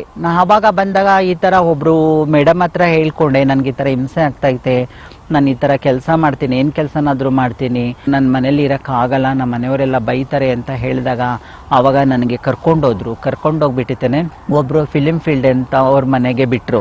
ಅವರು ಫಿಲಿಂ ಫೀಲ್ಡ್ ಆಸಕ್ತಿ ಇದೆಯಾ ನಿನ್ಗೆ, ಆಕ್ಟಿಂಗ್ ಮಾಡಕ್ ಆಸಕ್ತಿ, ಅದೆಲ್ಲ ಕಲ್ತ್ಕೊಳ್ಬೇಕು ಅಂದ್ರೆ ನೀನ್ ಫಸ್ಟ್ ಮನೇಲಿ ಇರಬೇಕು, ನೀನು ಆಮೇಲೆ ಕ್ಲಾಸಸ್ ಇರುತ್ತೆ, ಶೂಟಿಂಗ್ ಕ್ಲಾಸ್ ಇರುತ್ತೆ, ಡ್ಯಾನ್ಸ್ ಕ್ಲಾಸ್ ಇರುತ್ತೆ, ಅದೆಲ್ಲ ಕಲ್ತ್ಕೊಂಡ್ರೆ ಆಮೇಲೆ ಹೋಗ್ಬೋದು. ಸದ್ಯಕ್ಕೆ ನೀನು ಅಲ್ಲೆಲ್ಲ ಸೇರ್ಸಕ್ಕಾಗಲ್ಲ, ಫಸ್ಟ್ ಮನೆಯಲ್ಲಿ ನೀಟಾಗಿ ನೀನ್ ಇರ್ಬಿ, ಯಾರ ಹತ್ರ ಹೇಗೆ ಮಾತಾಡ್ಬೇಕು, ಹೆಂಗ್ ಕಲ್ತ್ಕೊಳ್ಬೇಕು ಅದೆಲ್ಲ ಕಲ್ತ್ಕೊಳ್ಬೇಕು, ನೀನು ಹಳ್ಳಿಲಿ ಬೆಳೆದಿರೋದು ಅಂತ ಆ ತರ ಹೇಳಿದ್ರು. ಸರಿ ಅಂತ ಹೇಳ್ಬಿಟ್ಟು ನಾನೇ ಹಂಗೆಲ್ಲ ಹೇಳಿ ಎಲ್ಲ ಮಾಡಿ ಸರಿ ಅಂತ ಹೇಳ್ಬಿಟ್ಟಿದ್ದೇನೆ. ಸುಮ್ಮನೆ ಇದ್ದೆ. ಸುಮ್ಮನೆ ಇರತ್ಲೂ ಅವಾಗ ಗೊತ್ತಾಯ್ತು ಇವರು ನನ್ನನ್ನ ಅವರ ಓನ್ ಯೂಸ್ಗೆ ಯೂಸ್ ಮಾಡ್ತಾ ಇದ್ದಾರೆ. ಕುಣಿಗಲ್ಲೆಲೆ ಅವ್ರ ಮನೇಲಿ ಇಟ್ಕೊಂಡಿದ್ರು, ಪಾತ್ರೆ ತೊಳಿತಾ ಇದ್ದೆ, ಅವ್ರ ಕೆಲಸ ಮಾಡ್ತಾ ಇದ್ದೆ. ನೀವು ಗಂಡಸಿನ ತರಾನೇ ಡ್ರೆಸ್ ಹಾಕ್ತಾ ಇದ್ರೆ? ಹೌದು, ಅವ್ರ ಮನೆಯಲ್ಲಿ ಮನೆ ಕೆಲಸ ಎಲ್ಲ ಹುಡುಗಿ ತರ ಮಾಡ್ಬೇಕಾಗಿತ್ತು. ಅವರ ಜೊತೆಲಿ ಏನಾದ್ರು ಶೂಟಿಂಗ್ ಗಿಟಿಂಗ್ ಹೋಗ್ಬೇಕು ಅಂದ್ರೆ ಅವ್ರು ಹೇಳ್ತಾ ಇದ್ರು, ನೀನ್ ಯಾರ ತರ ಮಾತಾಡ್ಬೇಡ, ನೀನ್ ಗಟ್ಟಿಯಾಗಿ ಮಾತಾಡು. ಅವಾಗ ನನ್ಗೆ ಅಲಾರಸ್ಮೆಂಟ್ ಆಯ್ತಲ್ವಾ ಅವ್ರ ಮನೆಯಲ್ಲಿ. ಅವರು ಚಿಕ್ಕ ಪುಟ್ಟದ್ದು ಸೀರಿಯಲ್ಗಳು ಮತ್ತೆ ಫಿಲಿಮ್ಸ್ಗೆ ಅದಕ್ಕೆ ಇದಕ್ಕೆ ಶೂಟಿಂಗ್ ಜೊತೆಲಿ ಕರ್ಕೊಂಡು ಹೋಗ್ತಾ ಇದ್ರು. ಶೂಟಿಂಗ್ ಜಾಗಕ್ಕೆ ಕರ್ಕೊಂಡು ಹೋಗ್ತಾ ಇದ್ರು, ಬೆಂಗಳೂರು ಕರ್ಕೊಂಡು ಹೋಗ್ತಾ ಇದ್ರು, ಕಲ್ಕತ್ತಾ ಕರ್ಕೊಂಡು ಹೋಗ್ತಾ ಇದ್ರು, ಡ್ರೆಸ್ ಕರ್ಕೊಂಡು ಹೋಗ್ತಾ ಇದ್ರು. ಶೂಟಿಂಗ್ ಎಲ್ಲ ನಡಿಬೇಕಾದ್ರೆ ಕರ್ಕೊಂಡು ಹೋಗ್ಬೇಕಾದ್ರೆ ಆವಾಗ ನಾನು ಯಾರಾದ್ರೆ ಹೀರೋಯಿನ್ನು, ಈ ಜಯಂತಿ ಅಮ್ಮ, ಫಿಲಿಂ ಆಕ್ಟರ್ ಜಯಂತಿ, ತಾರಾ, ಆಮೇಲೆ ಅಭಿನಯ, ಅವರೆಲ್ಲರೂ ಬರ್ತಾ ಇದೆಲ್ಲ ಹ್ಯಾಕ್ ಮಾಡ್ಲಿಕ್ಕೆ. ಅವರೆಲ್ಲ ನನ್ನನ್ನು ಮಾತಾಡ್ಸಿದ್ರೆ ಅವ್ರಿಗೇನೋ ಒಂಥರ ಈ ತರ ಒಂದು ಫಿಮಿನೈನ್ ಕ್ಯಾರೆಕ್ಟರ್ನ ಅವ್ರ ಮನೆಗೆ ಎಲ್ಲಿ ಕರ್ಕೊಂಡು ಹೋಗ್ತಾರೆ, ಈ ತರ ಒಂದು ಕ್ಯಾರೆಕ್ಟರ್ ಬಂದಾಗ ಇವ್ನಿಗೆ ಅವಕಾಶ ಕೊಡಿ ಅಂತ ಎಲ್ಲಿ ಹೇಳ್ಬಿಡ್ತಾರೆ ಅಂತ ಅವ್ರ ಹತ್ರ ಏನು ಮಾತಾಡಕ್ಕೆ ನನ್ನನ್ನು ಬಿಡ್ತಾ ಇರ್ಲಿಲ್ಲ. ಅವ್ರಿಗೆ ಎಲ್ಲೆಲ್ಲಿ ಶೂಟ್ ಇರುತ್ತೆ ಅಲ್ಲಲ್ಲಿ ಹೋಗ್ಬೇಕಲ್ವಾ, ಅಷ್ಟೇ. ಅವ್ರ ಮನೆ ಕೆಲಸ ಮಾಡಬೇಕು, ಅವ್ರ ಶೂಟ್ ಕೇಸ್ ಎತ್ಕೊಂಡೋಗ್ಬೇಕು, ಅವ್ರ ಬಟ್ಟೆ ಕೊಡು ಅಂದಾಗ ಕೊಡಬೇಕು, ಬಟ್ಟೆ ಫೋಲ್ಡ್ ಮಾಡೋ ಅಂದಾಗ ಮಾಡಬೇಕು, ತಲೆ ಬಚ್ಚು ಅಂದ ಬಚ್ಚಬೇಕು. ಅವ್ರಿಗೆ ಆ ಕೆಲಸಕ್ಕೆ ಇಟ್ಕೊಂಡಿದ್ರು ನನ್ನನ್ನು. ನನ್ನ ಲೈಫ್ ಬಗ್ಗೆ ಆಗಲಿ, ನನಗೆ ಒಂದು ಜೀವನ ಐತೆ, ಇವ್ರಿಗೆ ಒಂದು ಜೀವನ ರೂಪಿಸ್ಕೊಡ್ಬೇಕು, ನಮ್ಮ ಜೊತೆಲಿ ಎಲ್ಲರನ್ನು ಬಿಟ್ಟು ನಮ್ಗೆ ಬಂದಿದ್ದಾರೆ ಅಂತ ಆ ಇಂಟೆನ್ಷನ್ ಕೂಡ ಅವ್ರಿಗಿರ್ಲಿಲ್ಲ. ಅವಾಗ ನನಗೆ ನನ್ನ ಫ್ರೆಂಡ್ಸ್ ಹತ್ರ ಎಲ್ಲ ಹೇಳ್ಕೊಂಡಾಗ ನನಗೆ ಈ ಥರ ಅಂದ, ಯಾಕೆ ನೀನು ಹೇಳ್ತೀಯ, ಕೈಯಲ್ಲಿ ಒಂದು ಕೆಲಸ ಕಲ್ತ್ಕೊ ನೀನು, ಯಾಕೆ ಒಬ್ರಿಗೆ ಗುಲಾಮರಾಗಿ ಇರ್ತೀಯ ನೀನು, ನಿನಗೆ ಒಂದು ಜೀವನ ಇದೆ, ನಿನಗೆ ಬದುಕಿದೆ, ನಿನ್ನ ಹತ್ರ 10 ಜನ ಬಂದು ಕೆಲಸ ಮಾಡಬೇಕು, ನಿನಗಿದೆ ಆ ತುಂಬ ಟ್ಯಾಲೆಂಟ್ ಇದೆ ಅಂತ ಕೂಡ ಅವರೆಲ್ಲ ಒಂದು ಕಮ್ಯುನಿಕೇಶನ್ ಮಾಡ್ಕೊಂಡು ನನಗೆ ಹೇಳಿದಾಗ, ಆವಾಗ ನನಗೆ ಸುಮಾರು ಒಂದು 17 ವರ್ಷ. ಆವಾಗ ನಾನೊಂದು ಹುಡುಗ ಲವ್ ಮಾಡ್ತಾ ಇದ್ದ, ನಾನು ಅವನ್ನ ಲವ್ ಮಾಡ್ತಿದ್ದೆ, ಅವನ ಹತ್ರ ನಾನೆಲ್ಲ ಶೇರ್ ಮಾಡ್ತಾ ಇದ್ದೆ. ಹುಡುಗ ಲವ್ ಮಾಡ್ತಾ ಇದ್ದ, ಅಲ್ಲಿ ನೀವು ಹುಡುಗನೇ? ಎಸ್, ನನಗೆ ಹುಡುಗ ಆಗಿರ್ಬೋದು, ಆದ್ರೆ ನನಗೆ ಆ ಫೀಲಿಂಗ್ಸ್ ಇರ್ಲಿಲ್ವಲ್ಲ ಸ್ವಾಮಿ. ನನಗೆ ಲವ್ ಅಂದ್ರೆ ಏನು, ಲವ್ ಹೆಂಗ್ ಮಾಡೋದು, ಸೆಕ್ಸ್ ಹೆಂಗ್ ಮಾಡೋದು, ಸೆಕ್ಸ್ ಬಗ್ಗೆ ನಂಗೆ ಏನೂ ಗೊತ್ತಿರಲಿಲ್ಲ. ನನಗೆ ಒಂದು ಫೀಲಿಂಗ್ಸ್ನ ಅವ್ರ ಹತ್ರ ಶೇರ್ ಮಾಡ್ಕೊಳ್ಬೇಕು, ಅವನ ಹತ್ರ ಒಂದು ಪ್ರೀತಿಯಿಂದ ಮಾತಾಡಿಸ್ಬೇಕು ಅಷ್ಟೇ ಗೊತ್ತು. ನನ್ಗೇನು ಗೊತ್ತಿಲ್ಲ. ಹಳ್ಳಿನಲ್ಲಿ ಬೆಳೆದೆ, ಫ್ಯಾಮಿಲಿ ಜೊತೆ ಬೆಳೆದೆ, ಹೊರಗಡೆ ಬಂದೆ, ಏನ್ ಗೊತ್ತಿತ್ತು ನನಗೆ. ಅವ್ರು ಬಂದು ಕುಣಿಗಲ್ಲೆಲ್ಲಿದ್ರು, ಕುಣಿಗಲ್ಲೆಲ್ಲಿ ಇರುತ್ತಲ್ಲ, ಅವರು ಒಂದು ನರ್ಸಿಂಗ್ ಹೋಮ್ ಇಟ್ಕೊಂಡಿದ್ರು. ಆಮೇಲೆ ಹಂಗೆ ಫ್ರೆಂಡ್ ಆದ್ರು. ಆಮೇಲೆ ಅವ್ರ ತಂದೆ ತಾಯಿ ಎಲ್ಲ ಪರಿಚಯ ಆದ್ರು. ಆವಾಗ ಸರಿ ಅಂದ್ಬಿಟ್ಟು ಅವ್ರ ಮನೆಗೆಲ್ಲ ಕರ್ಕೊಂಡು ಹೋಗ್ತಾ ಇದ್ರು, ಬರ್ತಾ ಇದ್ದೆ, ಹೋಗ್ತಾ ಇದ್ದೆ, ಇವ್ರ ಮನೆಗೂ ಅವ್ರ ಮನೆಗೂ. ಆಮೇಲೆ ಅವ್ರ ಹುಡುಗ ಅವ್ರ ತಂದೆ ನನಗೆಲ್ಲ ಹೇಳ್ಕೊಡ್ತಾ ಇದ್ರು, ಬೇಡ, ನಿನ್ನ ಕೈಯಲ್ಲಿ ಕೆಲಸ ಕಲ್ತ್ಕೊಂಡ್ರೆ ನೀನು ಎಲ್ಲಾದರೂ ಬೆಂಗಳೂರಲ್ಲಿ ರೂಮ್ ಮಾಡ್ಕೊಂಡು ಆರಾಮಾಗಿ ಗಾರ್ಮೆಂಟ್ಸಕ್ಕೆ ಸೇರಿಕೊಂಡ್ರೆ ನಿನ್ನ ಜೀವನ ಆಗುತ್ತೆ. ಆಮೇಲೆ ನಿನ್ನ ಅನುಭವ ನಿನಗೆ ಪಾಠ ಕಲಿಸುತ್ತೆ, ನೀನೊಂದು ಟ್ಯಾಲೆಂಟ್ ಪರ್ಸನ್ ಆಗಿರಬೇಕು ಅಂದ್ಬಿಟ್ಟು ನಾನು ಅವಾಗ ಅವ್ರ ಮನೇಲಿದ್ದಾಗ ಊಟ ಇಲ್ದಿದ್ದ ದಿನಗಳೆಷ್ಟು, ನಿದ್ರೆ ಇಲ್ಲದ ದಿನಗಳೆಷ್ಟು, ಅದೇ ನನ್ನನ್ನು ಕರ್ಕೊಬಂದು ಇಟ್ಕೊಂಡಿದ್ರಲ್ಲ ಅಮ್ಮ. ಎಲ್ಲಿ ಕೊಡ್ತಾ ಇದ್ರು ಏನಾರ ಜಾಸ್ತಿ. ನಾನು ಇವಾಗ ಬೆಳಗ್ಗೆಯಿಂದ ಸಾಯಂಕಾಲ ಮಾಡಿದ್ರೆ ನನಗೆ ಹೊಟ್ಟೆ ತುಂಬ ಊಟ ಮಾಡಬೇಕು ಅಂದರೆ ಅವರು ನಾನು ಜಾಸ್ತಿ ಊಟ ಮಾಡ್ತೀನಿ ಅಂದ್ಬಿಟ್ಟಿದ್ದೇನೆ ಹಾಕ್ಕೊಡೋರು. ಆ ಥರ ಎಲ್ಲ ನಾನು ಕಷ್ಟಪಟ್ಟೆ. ಹೊಸಾದ ಬಟ್ಟೆ ಅಂತ ನೋಡ್ತಿರ್ಲಿಲ್ಲ. 4-5 ವರ್ಷ ಆದ್ರೂ ನಿಮ್ಮಂಥವ್ರದ್ದು ಹಾಕೊಂಡಿರೋ ಬಟ್ಟೆನ ನಂಗೆ ತಂದು ಕೊಡ್ತಾ ಇದ್ರು. ನಾನು ಅವಾಗ ನನ್ನ ಬಾಯ್ ಫ್ರೆಂಡ್ ಹತ್ರ ಹೇಳ್ಕೊಂಡೆ, ಹಿಂಗೆಲ್ಲ ಹಿಂಗಿದೆ ಪರಿಸ್ಥಿತಿ, ಹೆಂಗ್ ಮಾಡೋದು, ಏನ್ ಮಾಡೋದು ಅದಕ್ಕೆ, ಒಂದು ಕೆಲಸ ಮಾಡು, ಬೆಂಗಳೂರಿಗೆ ಹೋಗೋಣ ಅಂತಂದ. ನಿನ್ನ ಜೊತೆ ನಾನು ಬರಲ್ಲ, ನನಗೆ ಸಪ್ರೇಟ್ ಮನೆ ಮಾಡ್ಕೊಡಿ, ನಾನು ಕೆಲಸ ಮಾಡ್ಕೊಂಡು ನಾನು ಜೀವನ ಮಾಡ್ತೀನಿ. ಅಯ್ಯೋ, ನಿನ್ನಂಥವ್ರನ್ನ ಬದುಕೋಗಿ ಬಿಡಲ್ಲ, ಯಾರು ಕೆಲ್ಸಕ್ಕೆ ಸೇರಿಸ್ಕೊಳ್ಳಲ್ಲ ಅಂತಂದು. ಆವಾಗ ನನಗೆ ಒಬ್ರು ಪರಿಚಯ ಇದ್ರು ಗಾರ್ಮೆಂಟ್ಸ್ ಎಲ್ಲ, ಅವ್ರ ಹತ್ರ ಎಲ್ಲ ನಾನು ಶೇರ್ ಮಾಡಿಕೊಂಡೆ. ಅವರು ನನ್ನ ತಮ್ಮ ಆಗಬೇಕು, ಅವ್ರು ಈ ಥರ ಫಿಮಿನಿನ್ ಕ್ಯಾರೆಕ್ಟ್ರು, ಆ ಥರ ಎಲ್ಲ ಕೆಲಸ ಚೆನ್ನಾಗಿ ಮಾಡ್ತಾರೆ ಅಂತಂತ ಹೇಳಿ ಅವರು ಒಂದು PM ಹತ್ರ ಹೇಳಿ ಆವಾಗ ಕೆಲ್ಸಕ್ಕೆ ತೊಗೊಂಡ್ರು. ಕೆಲ್ಸಕ್ಕೆ ತೊಗೊಂಡಾಗ ಗಾರ್ಮೆಂಟ್ಸಲ್ಲಿ ನಂಗೆ 18 ವರ್ಷ ಕೂಡ ಆಗಿರಲಿಲ್ಲ. ಆಡಿಟಿಂಗ್ ಬಂದಾಗ ಓಡಿಸ್ಬಿಡ್ತಾಯಿದ್ರು ನನ್ನ. ಅಳ್ತಾ ಇದೆ ನಾನು. ಅವಾಗ ಮನೆ ಮಾಡೋಕ್ಕಿಲ್ಲ, ಅಮ್ಮನ ಬಿಟ್ಟು ಬಂದಿದ್ದೀನಿ, ಫ್ಯಾಮಿಲಿ ಬಿಟ್ಟು ಬಂದಿದ್ದೀನಿ. ನನಗೆ ಇರೋಕ್ಕೆ ಒಂದು ಮನೆ ಅಂದರೆ ಯಾರು ಕೊಡ್ತಾರೆ? ನನ್ನ ಮನೇಲೇ ನನ್ನ ಒಪ್ಕೊಂಡಿಲ್ಲ ಅಂದರೆ ಸೊಸೈಟಿ ನನ್ನ ಒಪ್ಕೊಳ್ತೇನೆ ರೀ. ಆವಾಗ ನಾನು ಕೇಳಿದೆ, ನನ್ನ ಫ್ರೆಂಡ್ನ ಏನು ಮಾಡೋಣ. ಆವಾಗ ನಾನು ಅವನ 500 ರೂಪಾಯಿ ನನಗೆ ಕೊಟ್ಟ. 500 ರೂಪಾಯಿ ಕೊಟ್ಟ, ತಗೊಳ್ಳೆ ಅಂತಂದ್ಬಿಟ್ಟಿದ್ದೇನೆ. 500 ರೂಪಾಯಿ ಕೊಟ್ಟಾಗ 500 ರೂಪಾಯಿ ಮುಚ್ಚಿಟ್ಕೊಂಡು ಗಾರ್ಮೆಂಟ್ಸಲ್ಲಿ ಕೆಲಸ ಮಾಡಬೇಕಾದ್ರೆ ಒಂದು ಹುಡುಗಿ ಹೆಲ್ಪರಾಗಿ ಕೆಲಸ ಮಾಡ್ತಾಯಿದ್ಲು, ನಾಗರತ್ನ ಅಂತ. ಅವಳಿಗೆ ಇಷ್ಟು ಸ್ವಿಂಗರ್ ಇರಲಿಲ್ಲ, ಕೈ ಇರಲಿಲ್ಲ, ಬರೀ ಇಷ್ಟಿತ್ತು. ಅದರಲ್ಲೇ ಒಂದು ಕೈ ಚೆನ್ನಾಗಿತ್ತು, ಒಂದು ಕೈಯಲ್ಲೇ ಹಿಂಗೆ ಪೀಸ್ ಎತ್ಕೊಂಡು ಕೌಂಟ್ ಮಾಡಿ ಬರೆಯೋಂಥ ಕೆಲಸ ಅವಳಿಗೆ ಕೊಟ್ಟಿದ್ರು. ಅವಳ ಹತ್ರ ನಾನು ಶೇರ್ ಮಾಡಿದೆ, ಅಕ್ಕ ಈ ಥರ ಕಣೆ, ನನಗೆ ಒಂದು ಮನೆ ಬೇಕು ನೋಡಕ್ಕ ಪ್ಲೀಸ್ ಅಂತಂತಂದೆ. ಯಾರ ಮನೇಲಿ ಇಲ್ಲ, ಬೇಡ ನಾನು ಯಾರ ಮನೇಲಿ, ಯಾಕೆಂದರೆ ಇಷ್ಟೆಲ್ಲ ಅನುಭವಿಸಿದ್ದೀನಿ, ನಿನ್ನ ಯಾರ ಮನೇಲಿ ನಾನು ಯಾಕೆ ಅನುಭವಿಸ್ಬೇಕು ಅಂತ ಹೇಳ್ಬಿಟ್ಟು ನಾನು ಕೇಳ್ಕೊಂಡಾಗ, ಆವಾಗ ಮನೆ ಕೆಳಗಡೆ ಹಿಂಗೆ ಟೆರೆಸ್ ಮೇಲೆ ಹೋಗ್ತೀವಲ್ವ, ಅಲ್ಲಿ ಪೇಸ್ ಇರುತ್ತಲ್ಲ, ವಾಶ್ರೂಮ್ ಥರ ಪೇಸ್ ಇರುತ್ತೆ, ಅದಕ್ಕೆ ಡೋರ್ ಮಾಡಿದ್ರು ಅಷ್ಟೇ. ಆ ಡೋರ್ ಮಾಡೋದಕ್ಕೆ ಒಂದು ಹೋಲ್ ಮಾಡಿದ್ರು, ಅಲ್ಲೇ ಸ್ನಾನ ಮಾಡ್ಕೊಳ್ಳೋದು, ಅಲ್ಲೇ ಮಲ್ಕೊಳ್ಳೋದು, ಆ ಥರ. 500 ರೂಪೀಸ್ ಅಡ್ವಾನ್ಸ್, 150 ರೂಪಾಯಿ ಬಾಡಿಗೆ, ಪೀಣ್ಯದಲ್ಲಿ. ಅಲ್ಲಿ ನಾನು ಮನೆ ಮಾಡಿಕೊಂಡೆ. ಈ ನಿಮ್ಮ ಬಾಯ್ ಫ್ರೆಂಡ್ ಇದ್ದಲ್ಲ, ಅವನು ಏನು ನಿಮ್ಮ ಜೋಡಿ ಪ್ರೀತಿ ಅಂದ್ರೆ ಏನು ಶೇರ್ ಮಾಡ್ತಿದ್ದೆ, ಹೇಗೆ ತೋರಿಸ್ತಾರೆ? ನನಗೆ ನನಗೆ ಇವಾಗ ನನಗೆ ಅದ್ರ ಬಗ್ಗೆ ಒಂದು ಇಂಟೆನ್ಷನ್ ಬರಬೇಕು ಅಂದರೆ, ಅದ್ರ ಬಗ್ಗೆ ಆಸಕ್ತಿ ಬರಬೇಕು ಅಂದ್ರೆ ನನಗೇನು ಗೊತ್ತಿರಲಿಲ್ಲ. ಆ ಕಳ್ಳಿನಲ್ಲಿ ಬಿಡ್ತಿತ್ತು. ಸೆಕ್ಸ್ ಅಂದ್ರೇನು, ಸೆಕ್ಷುಯಾಲಿಟಿ ಅಂದ್ರೇನು, ಯಾವ ಥರ ಪ್ರೀತಿ ಮಾಡಬೇಕು, ಯಾವ ಥರ ಸೆಕ್ಸ್ ಮಾಡಬೇಕು, ಅದನ್ನೇನೂ ನನಗೆ ಗೊತ್ತಿರಲಿಲ್ಲ. ನಾನು ಅವನ ಜೊತೆ ಹೋದಾಗ ಒಂದ್ಸರಿ ಹೃದಯ ಗೀತೆ ಫಿಲಿಮ್ ಕರ್ಕೊಂಡೋದ. ಹೃದಯ ಗೀತೆ ಫಿಲಿಮ್ ನನಗೆ ಫಿಲಿಮೇ ನೋಡೋಕ್ಕೆ ನಂಗೆ ಇಷ್ಟನೇ ಇರಲಿಲ್ಲ, ಹೋಗ್ತಾ ಇರಲಿಲ್ಲ ಜಾಸ್ತಿ. ಫಿಲಿಮ್ ಕರ್ಕೊಂಡೋದಾಗ ಚೆನ್ನಕೇಶವ ಟ್ಯಾಕಿಸ್ ಅಂತ ಇದೆ ಕುಣಿಗಲ್ನಲ್ಲಿ. ಆ ಟ್ಯಾಕಿಸ್ ಇವಾಗಲೂ ಇದೆ, ಅಲ್ಲಿ ಹೋದ್ವಿ. ಕೂತ್ಕೊಂಡು ನೋಡ್ಕೊಳ್ಬೇಕಾದ್ರೆ ಅವನು ನನ್ನ ಪಕ್ಕ ಕೂತ್ಕೊಂಡು ಫಿಲಿಮ್ ನೋಡ್ತಾ ಇದ್ವಿ. ಆಮೇಲೆ ಅವರು ಹೃದಯ ಗೀತೆಯಲ್ಲಿ ವಿಷ್ಣುವರ್ಧನ್ಗೆ ಇಂಜೆಕ್ಷನ್ಗೆ ಹುಚ್ಚ ಆಗಿರಲ್ಲ, ಅವನು ನಾಟಕ ಮಾಡ್ಕೊಂಡು ಪಾತ್ರದಲ್ಲಿ ಮಡಗಿರ್ತಾನೆ. ಅವ್ನು ಇಂಜೆಕ್ಷನ್ ಕೊಡಬೇಕಾದ್ರೆ ಅವನು ಎದ್ದಿ ಕಪಾಳ ಕೊಡ್ದು ಬಿಡ್ತಾನೆ. ಹುಚ್ಚಿನ ಥರ ಆಕ್ಟ್ ಮಾಡಬೇಕಲ್ಲ ಅವನು. ಆಮೇಲೆ ಹೊಡೆದ್ಬಿಟ್ಟಾಗ ಆವಾಗ ಅದಕ್ಕೆ ಇಂಟ್ರಲ್ ಜಾಸ್ತಿ ಸೌಂಡ್ ಕೊಟ್ರಿ ಕಟ್ ಮಾಡ್ತಾರೆ ಇಂಟರ್ವ್ಯೂಲ್ಗೆ. ಆವಾಗ ಅವನಿಗೆ ನನ್ನನ್ನು ಭಯ ಆಗ್ಬಿಟ್ಟು ಹಿಂಗೆ ತಗೊಟ್ಟೆ. ಆವಾಗ ನನ್ನ ಹಿಡ್ಕೊಂಡು ಕತ್ಲೆ ಅಂದರೆ ಕತ್ಲೆ. ಆವಾಗ ನನ್ನ ಕಿಸ್ ಕೊಟ್ಟ ಅವನು ನನಗೆ. ಆವಾಗ ಅವನಿಗೂ ನನಗೆ ಅವನ ಬಗ್ಗೆ ತುಂಬ ಅಫೆಕ್ಷನ್ ಸ್ಟಾರ್ಟ್ ಆಯಿತು. ಅಫೆಕ್ಷನ್ ಆದಮೇಲೆ ಆವಾಗ ಅವನು ನನ್ನನ್ನು ಕರಿತಾ ಇದ್ದ, ಸಪ್ರೇಟ್ ಕರಿತಾ ಇದ್ದ. ಆಮೇಲೆ ಯಾರು ಇಲ್ಲ ಅಂತ ಅಂದಾಗ ಮನೆಗೆಲ್ಲ ಇದು ಮಾಡ್ತಾ ಇದ್ದ, ಆಮೇಲೆ ಹಗ್ ಮಾಡ್ತಾ ಇದ್ದ, ಆಮೇಲೆ ಕಿಸ್ ಕೊಡ್ತಾ ಇದ್ದ. ಆ ಥರ ಎಲ್ಲ ಒಂದು ಚೆನ್ನಾಗಿ ನನ್ನ ಹತ್ರ ಇದ್ದ ಅವನು. ಅವನು ಬರೀ ಅಷ್ಟೇ ಫೀಲಿಂಗ್ ಶೇರ್ ಮಾಡ್ತಾ ಇದ್ದ ಅಥವಾ ಇನ್ನೇನಾದ್ರೂ ಬಯಸ್ತಾ ಇದ್ದ? ಓರಲ್ ಸೆಕ್ಸ್ ಎಲ್ಲ ಮಾಡ್ತಾ ಇದ್ದ. ನನಗೆ ಒಬ್ಬ ಒಳ್ಳೆ ಫ್ರೆಂಡ್ ಇದ್ದಾನೆ. ನನಗೆ ಅಷ್ಟು ಕಷ್ಟಪಡೋದಕ್ಕಿಂತ ಇಷ್ಟು ಸುಖ ಸಿಗುತ್ತಲ್ಲ, ಅದ್ರಲ್ಲಿ ನಾನು ಖುಷಿ ಪಡ್ತಾ ಇದ್ದೆ ಅಷ್ಟೇ, ಬೇರೆ ಏನಿಲ್ಲ. ಅವನಿಗೆ ನನ್ನ ಗಂಡು ಅಂತ ಗೊತ್ತಿದ್ರು ನನ್ನ ಗಂಡಿನ ಒಂದು ಫೀಲಿಂಗ್ಸ್ ದೃಷ್ಟಿಕೋನದಲ್ಲಿ ನಾನು ನೋಡ್ತಾ ಇರಲಿಲ್ಲ. ಅವನಿಗೆ ಗೊತ್ತಿತ್ತು ನಾನು ಹುಟ್ಟಿದ್ದು ಹೀಗೆ, ಬಟ್ ಆಲ್ರೆಡಿ ಅವನ ಫೀಲಿಂಗ್ಸ್ ಏನಿತ್ತೋ ಗೊತ್ತಿಲ್ಲ, ನನ್ನ ಫೀಲಿಂಗ್ಸ್ ಹಿಂಗತ್ತಾ ಇತ್ತು. ಬಟ್ ಅವನಿಗೂ ನನಗೂ ಒಳ್ಳೆ ಒಂದು ಬಾಂಧವ್ಯ ಬೆಳೀತು. ಅಂಥದ್ರಲ್ಲಿ ನಾವು ಅವನ ಹತ್ರ ಸಂಬಂಧಗಳು ಇಟ್ಕೊಂಡಿದ್ವಿ. ಇವತ್ತು ನಾನು ಈ ಬೆಂಗಳೂರಿಗೆ ಬರಬೇಕಾದ್ರೆ ಅವನೇ ಕಾರಣ. ನಾನು ಇವತ್ತು ಒಂದು ದುಡ್ದು ನಾನು ಊಟ ಮಾಡ್ತೀನಿ, ತಿಂತಿದ್ದೀನಿ, ನಾನು ಒಂದು ಮೇನ್ ಸ್ಟ್ರೀಮಲ್ಲಿ ಒಂದು ಒಳ್ಳೆ ಡಿಪಾರ್ಟ್ಮೆಂಟಲ್ ಜೊತೆ ಕೆಲಸ ಮಾಡ್ತೀನಿ ಅಂದರೆ ಆ ವ್ಯಕ್ತಿನೇ ಕಾರಣ ಅಂತ ಹೇಳ್ಬೋದು. ಅವನು ಹೇಳ್ತಾ ಇದ್ದ, ನಂಗೆ ಒಳ್ಳೆ ಒಂದು ಫ್ರೆಂಡ್ ಆಗಿರೋ, ನಿನಗೂ ಒಂದು ಜೀವನ ಇದೆ, ನೀನು ಮನೆ ಮಾಡ್ಕೊಂಡಿರು, ಹೋಗ್ತಾ ಇರು, ಬರ್ತಾ ಇರು, ನನ್ನ ಕೈಲಾದ ಸಪೋರ್ಟ್ ನಾನು ಮಾಡ್ತೀನಿ. ಇಲ್ಲ ನನ್ನ ಜೊತೆಲೇ ಇರ್ತೀಯ ಅಂದರೆ ಇಲ್ಲ ನಾನು ಯಾರ ಜೊತೆ ಇರೋದಿಲ್ಲ. ಯಾಕೆಂದರೆ ನಮ್ಮ ತಾಯಿ ತಂದೆ ಮನೆಯೇ ನಾನು ಬಿಟ್ಟು ಬಂದಿದ್ದೀನಿ. ನನ್ನಿಂದ ನಿನಗೆ ಪೆಟ್ಟಾಗಬಾರ್ದು, ನಿನ್ನಿಂದ ನನಗೆ ಪೆಟ್ಟಾಗಬಾರ್ದು ಅಂತ ಅಂದ್ಬಿಟ್ಟು ಇವತ್ತು ನಾವು ಚೆನ್ನಾಗಿದ್ದೀವಿ. ಇವತ್ತು ಬರ್ತಾರೆ, ಇವತ್ತು ನನ್ನ ಮನೆಗೆ ಬರ್ತಾನೆ, ಏನಾದರೂ ಮಾಡಿದ್ರೆ ಅಡುಗೆ ಮಾಡ್ತಾರೆ, ಊಟ ಮಾಡ್ತಾನೆ. ಆಮೇಲೆ ಅವ್ರು ವೆಜ್ಜು ಮೊಟ್ಟೆ ಮಾಡಿಸ್ಕೊಂಡು ತಿಂತಾನೆ, ರೆಸ್ಟ್ ತೊಗೊಳ್ತಾರೆ, ಕೂತ್ಕೊಳ್ತೀವಿ, ಮಾತಾಡ್ತೀವಿ, ಕಷ್ಟ ಸುಖ ಹೋಗ್ತಾನೆ. ಗಾರ್ಮೆಂಟ್ಸಲ್ಲಿ ನಾವು ಕಷ್ಟಪಡಬೇಕು, ಹೀಗೆ ಹುಡುಗಿ ಥರ ನಡೀತಾರೆ, ಏನೋ ಇವರು ಹುಡುಗಿ ಥರ ಹುಡುಗಿನ ಇವರು ಯಾವ ಬಾತ್ರೂಮ್ಗೆ ಹೋಗ್ತಾರೆ, ಇವ್ರ ಕೆಳಗಡೆ ಏನಿದೆ, ಹೆಂಗೆ ಏನು ಅಂತ ಅಂದ್ಬಿಟ್ಟಿದ್ದೇನೆ ಮಾತಾಡ್ಕೊಳ್ಳೋರು. ಏನಾರ ಇನ್ ಟೈಮ್ಗೆ ಏನಾದರೂ by chance timing over time ಆಯಿತು ಅಂತಂದರೆ ಒಂದು 5 ನಿಮಿಷ ಪರ್ಮಿಷನ್ ಇರುತ್ತೆ. ಲೇಟಾಗಿ ಬಂದರೆ 1 ತಿಂಗಳಲ್ಲಿ 3 ಸರಿ ಬಂದರೆ ಆಫ್ಟೇ ಕಟ್ ಆಗುತ್ತೆ, 2 ಟೈಮ್ಸ್ ಬಂದರೆ ಆಫ್ಟೇ ಕಟ್ ಆಗಲ್ಲ. ಬೈ ಚಾನ್ಸ್ ಏನಾದರೂ ಎಲ್ಲರೂ ಕೂತಿರ್ತಾರೆ ಮಿಷಿನ್ ಮೇಲೆ, ನಾನು ಹೋಗಿ ಪಟ್ಟಂತ ಸಿಜರ್ ಬ್ಯಾಗ್ ತೊಗೊಂಡು ನೋಡಿ 9 ಬಂದು ಆ ಥರ ಪದ ಬಳಕೆ ಎಲ್ಲ ಮಾಡ್ತಾಯಿದ್ರು. ಆ ಥರ ಹಿಂಸೆ ಆಗ್ತಾಯಿತ್ತು. ಯಾಕೆ ನಾವೊಂದು ಮನುಷ್ಯರು ಹುಡುಗಿರ ಫ್ರೆಂಡ್ ಆಗಿದ್ರು, ಆಮೇಲೆ ನನಗೆ ಆ ಥರ ಅಂದರೆ ನೈಟು ಓಟಿಗೆ ಅಂತ ಫೈಟ್ ಮಾಡಿ ಇಟ್ಕೊಳ್ಳೋರು. ನನ್ನನ್ನು ಫೈಟ್ ಮಾಡಿ ಇಟ್ಕೊಂಡಾಗ ನನ್ನನ್ನು ಒಂಥರ ಕಿಂಡಲ್ ಮಾಡಿ ಮಾತಾಡಿದಾಗ ನನ್ನ ಕಪಾಳಕ್ಕೆಲ್ಲ ಹೊಡೆದು ಆ ಥರ ಗಲಾಟೆಗಳೆಲ್ಲ ಆಗಿತ್ತು. ಈ ಹುಡುಗಿರದು 2 ಇತ್ತು, ಆದರೆ ಇಂಡಿಪೆಂಡಾಗಿ ಒಂದು ವಾಶ್ರೂಮ್ ಇತ್ತು. ನನಗೆ ಹಿಂಸೆ ಆಗ್ತಾಯಿತ್ತು. ನಾನು ಅವ್ರ ಹತ್ರ ಹೇಳಿದೆ ನನಗೆ ಈ ಥರ ಅಂತಂದಿದ್ದಕ್ಕೆ ಅವರು ನಮ್ಮ ಪರಿಸ್ಥಿತಿ ಅರ್ಥನೇ ಮಾಡ್ಕೊಳ್ತಾ ಇರಲಿಲ್ಲ. ಅವರು ಇದ್ರ ಬಗ್ಗೆ ಗಮನ ತೊಗೊಂಡು ಮಾತಾಡ್ತಾ ಇರಲಿಲ್ಲ.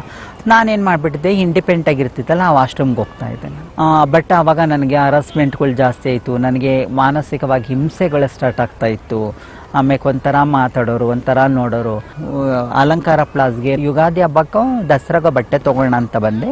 ಬಟ್ಟೆ ತೊಗೊಳ್ ಬರ್ಬೇಕಾದ್ರೆ ನಮ್ಮ ಸಮುದಾಯದವ್ರು ಅಲ್ಲಿಗೆ ಬಂದರು, ನನ್ನನ್ನು ನೋಡಿ ಬಂದರು. ಇವತ್ತು ಅವರು ಬಂದ್ಬಿಟ್ಟು, ಅವರು ಈ ಮನುಷ್ಯ ಇರಲಿಲ್ಲ, ಅವನು ಬಂದ್ಬಿಟ್ಟು HIV ಪಾಸಿಟಿವ್ ಆಗಿ ತೀರ್ಕೊಂಡ್ಬಿಟ್ಟ. ಆ ಥರ ಆ ಮನುಷ್ಯ ಇದ್ದರು. ಅವರು ಪರಿಚಯ ಮಾಡ್ಕೊಂಡಾಗ ನನ್ನನ್ನು ಕೇಳಿದ್ರು.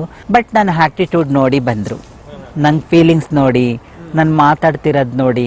ನಮ್ಮ ಕಲ್ಚರಲ್ಲಿ ಏನು ಹೇಳ್ತಾರೆ, ನಮ್ಮ ಫಿಮಿನೈನ್ ಕ್ಯಾರೆಕ್ಟರ್ ಥರ ಇರೋರಿಗೆ ಕೋತಿ ಅಂತ ಬಳಕೆ ಮಾಡ್ತಾರೆ. ನಮ್ಮ ಇಜಡ ಕಲ್ಚರಲ್ಲಿ ಕೋತಿ ಅಂತಾರೆ, ಗಂಡಸರನ್ನ ಪಂತಿ ಅಂತಾರೆ, ನಮ್ಮ ಥರ ಇರೋರನ್ನ ಕೋತಿ ಅಂತಾರೆ. ಆ ಥರ ಎಲ್ಲ ಮಾಡಬೇಕಾದ್ರೆ ಬಂದರು, ಮಾತಾಡಿದ್ರು.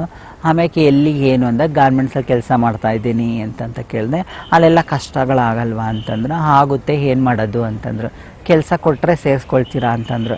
ಅವರು ನಮ್ಮ ಥರ ಏನು ಮಾತಾಡ್ತಿದ್ರಲ್ವ, ಆವಾಗ ನನಗೆ ಅವ್ರು ಕಂಡ್ರೆ ನಂಗೆ ತುಂಬ ಇಷ್ಟ ಆಯಿತು. ಅಯ್ಯೋ ಮಾತಾಡೋಣ ಅವ್ರ ಹತ್ರ, ಹೆಂಗೆ ಮಾತಾಡ್ತಾರೆ. ಎಲ್ಲೋ ಒಂದು ಕಡೆ ನೀವು ನಮ್ಮನ್ನು ಪ್ರೀತಿಯಿಂದ ತೋರಿಸಿದ್ರೆ ನಿಮ್ಮ ಹತ್ರ ಒಂದು 10 ನಿಮಿಷ ಕುತ್ಕೊಂಡು ಮಾತಾಡ್ಬೋದಲ್ವೇನ್ರಿ. ಹಾಗಿದ್ದಾಗ ಮಾತಾಡಿದೆ, ಕುತ್ಕೊಂಡೆಲ್ಲ ಮಾತಾಡಿದಾಗ ನಾನು ಅವ್ರನ್ನ ಕೇಳಿದೆ, ನಾನು ಎಲ್ಲಿ ಕೆಲಸ ಇದೆ ಏನು ಅಂತ ಕೇಳಿದಾಗ ಅವಾಗ ಅವ್ರ ನಂಬರ್ ಕೊಟ್ಟರು. ಅವ್ರ ನಂಬರ್ ಕೊಟ್ಟಾಗ ಸಂಗಮ ಅಂತ ಅಂದ್ಬಿಟ್ಟಿದ್ದೇನೆ ಆರ್ಗನೈಸೇಷನ್ ಇತ್ತು, ಸಂಗಮ ಅಂತ. ಫಸ್ಟ್ ಬೆಂಗಳೂರಿನಲ್ಲಿ ಅದೇ ಒಂದು ನಮ್ಮ ಸಂಸ್ಥೆಯಾಗಿ ಟ್ರಾನ್ಸ್ಜೆಂಡರ್ ವಿಷಯದ ಬಗ್ಗೆ ಕೆಲಸಗಳು ಮಾಡ್ತಾ ಇದ್ದು ಸಂಗಮ ಅಂತ.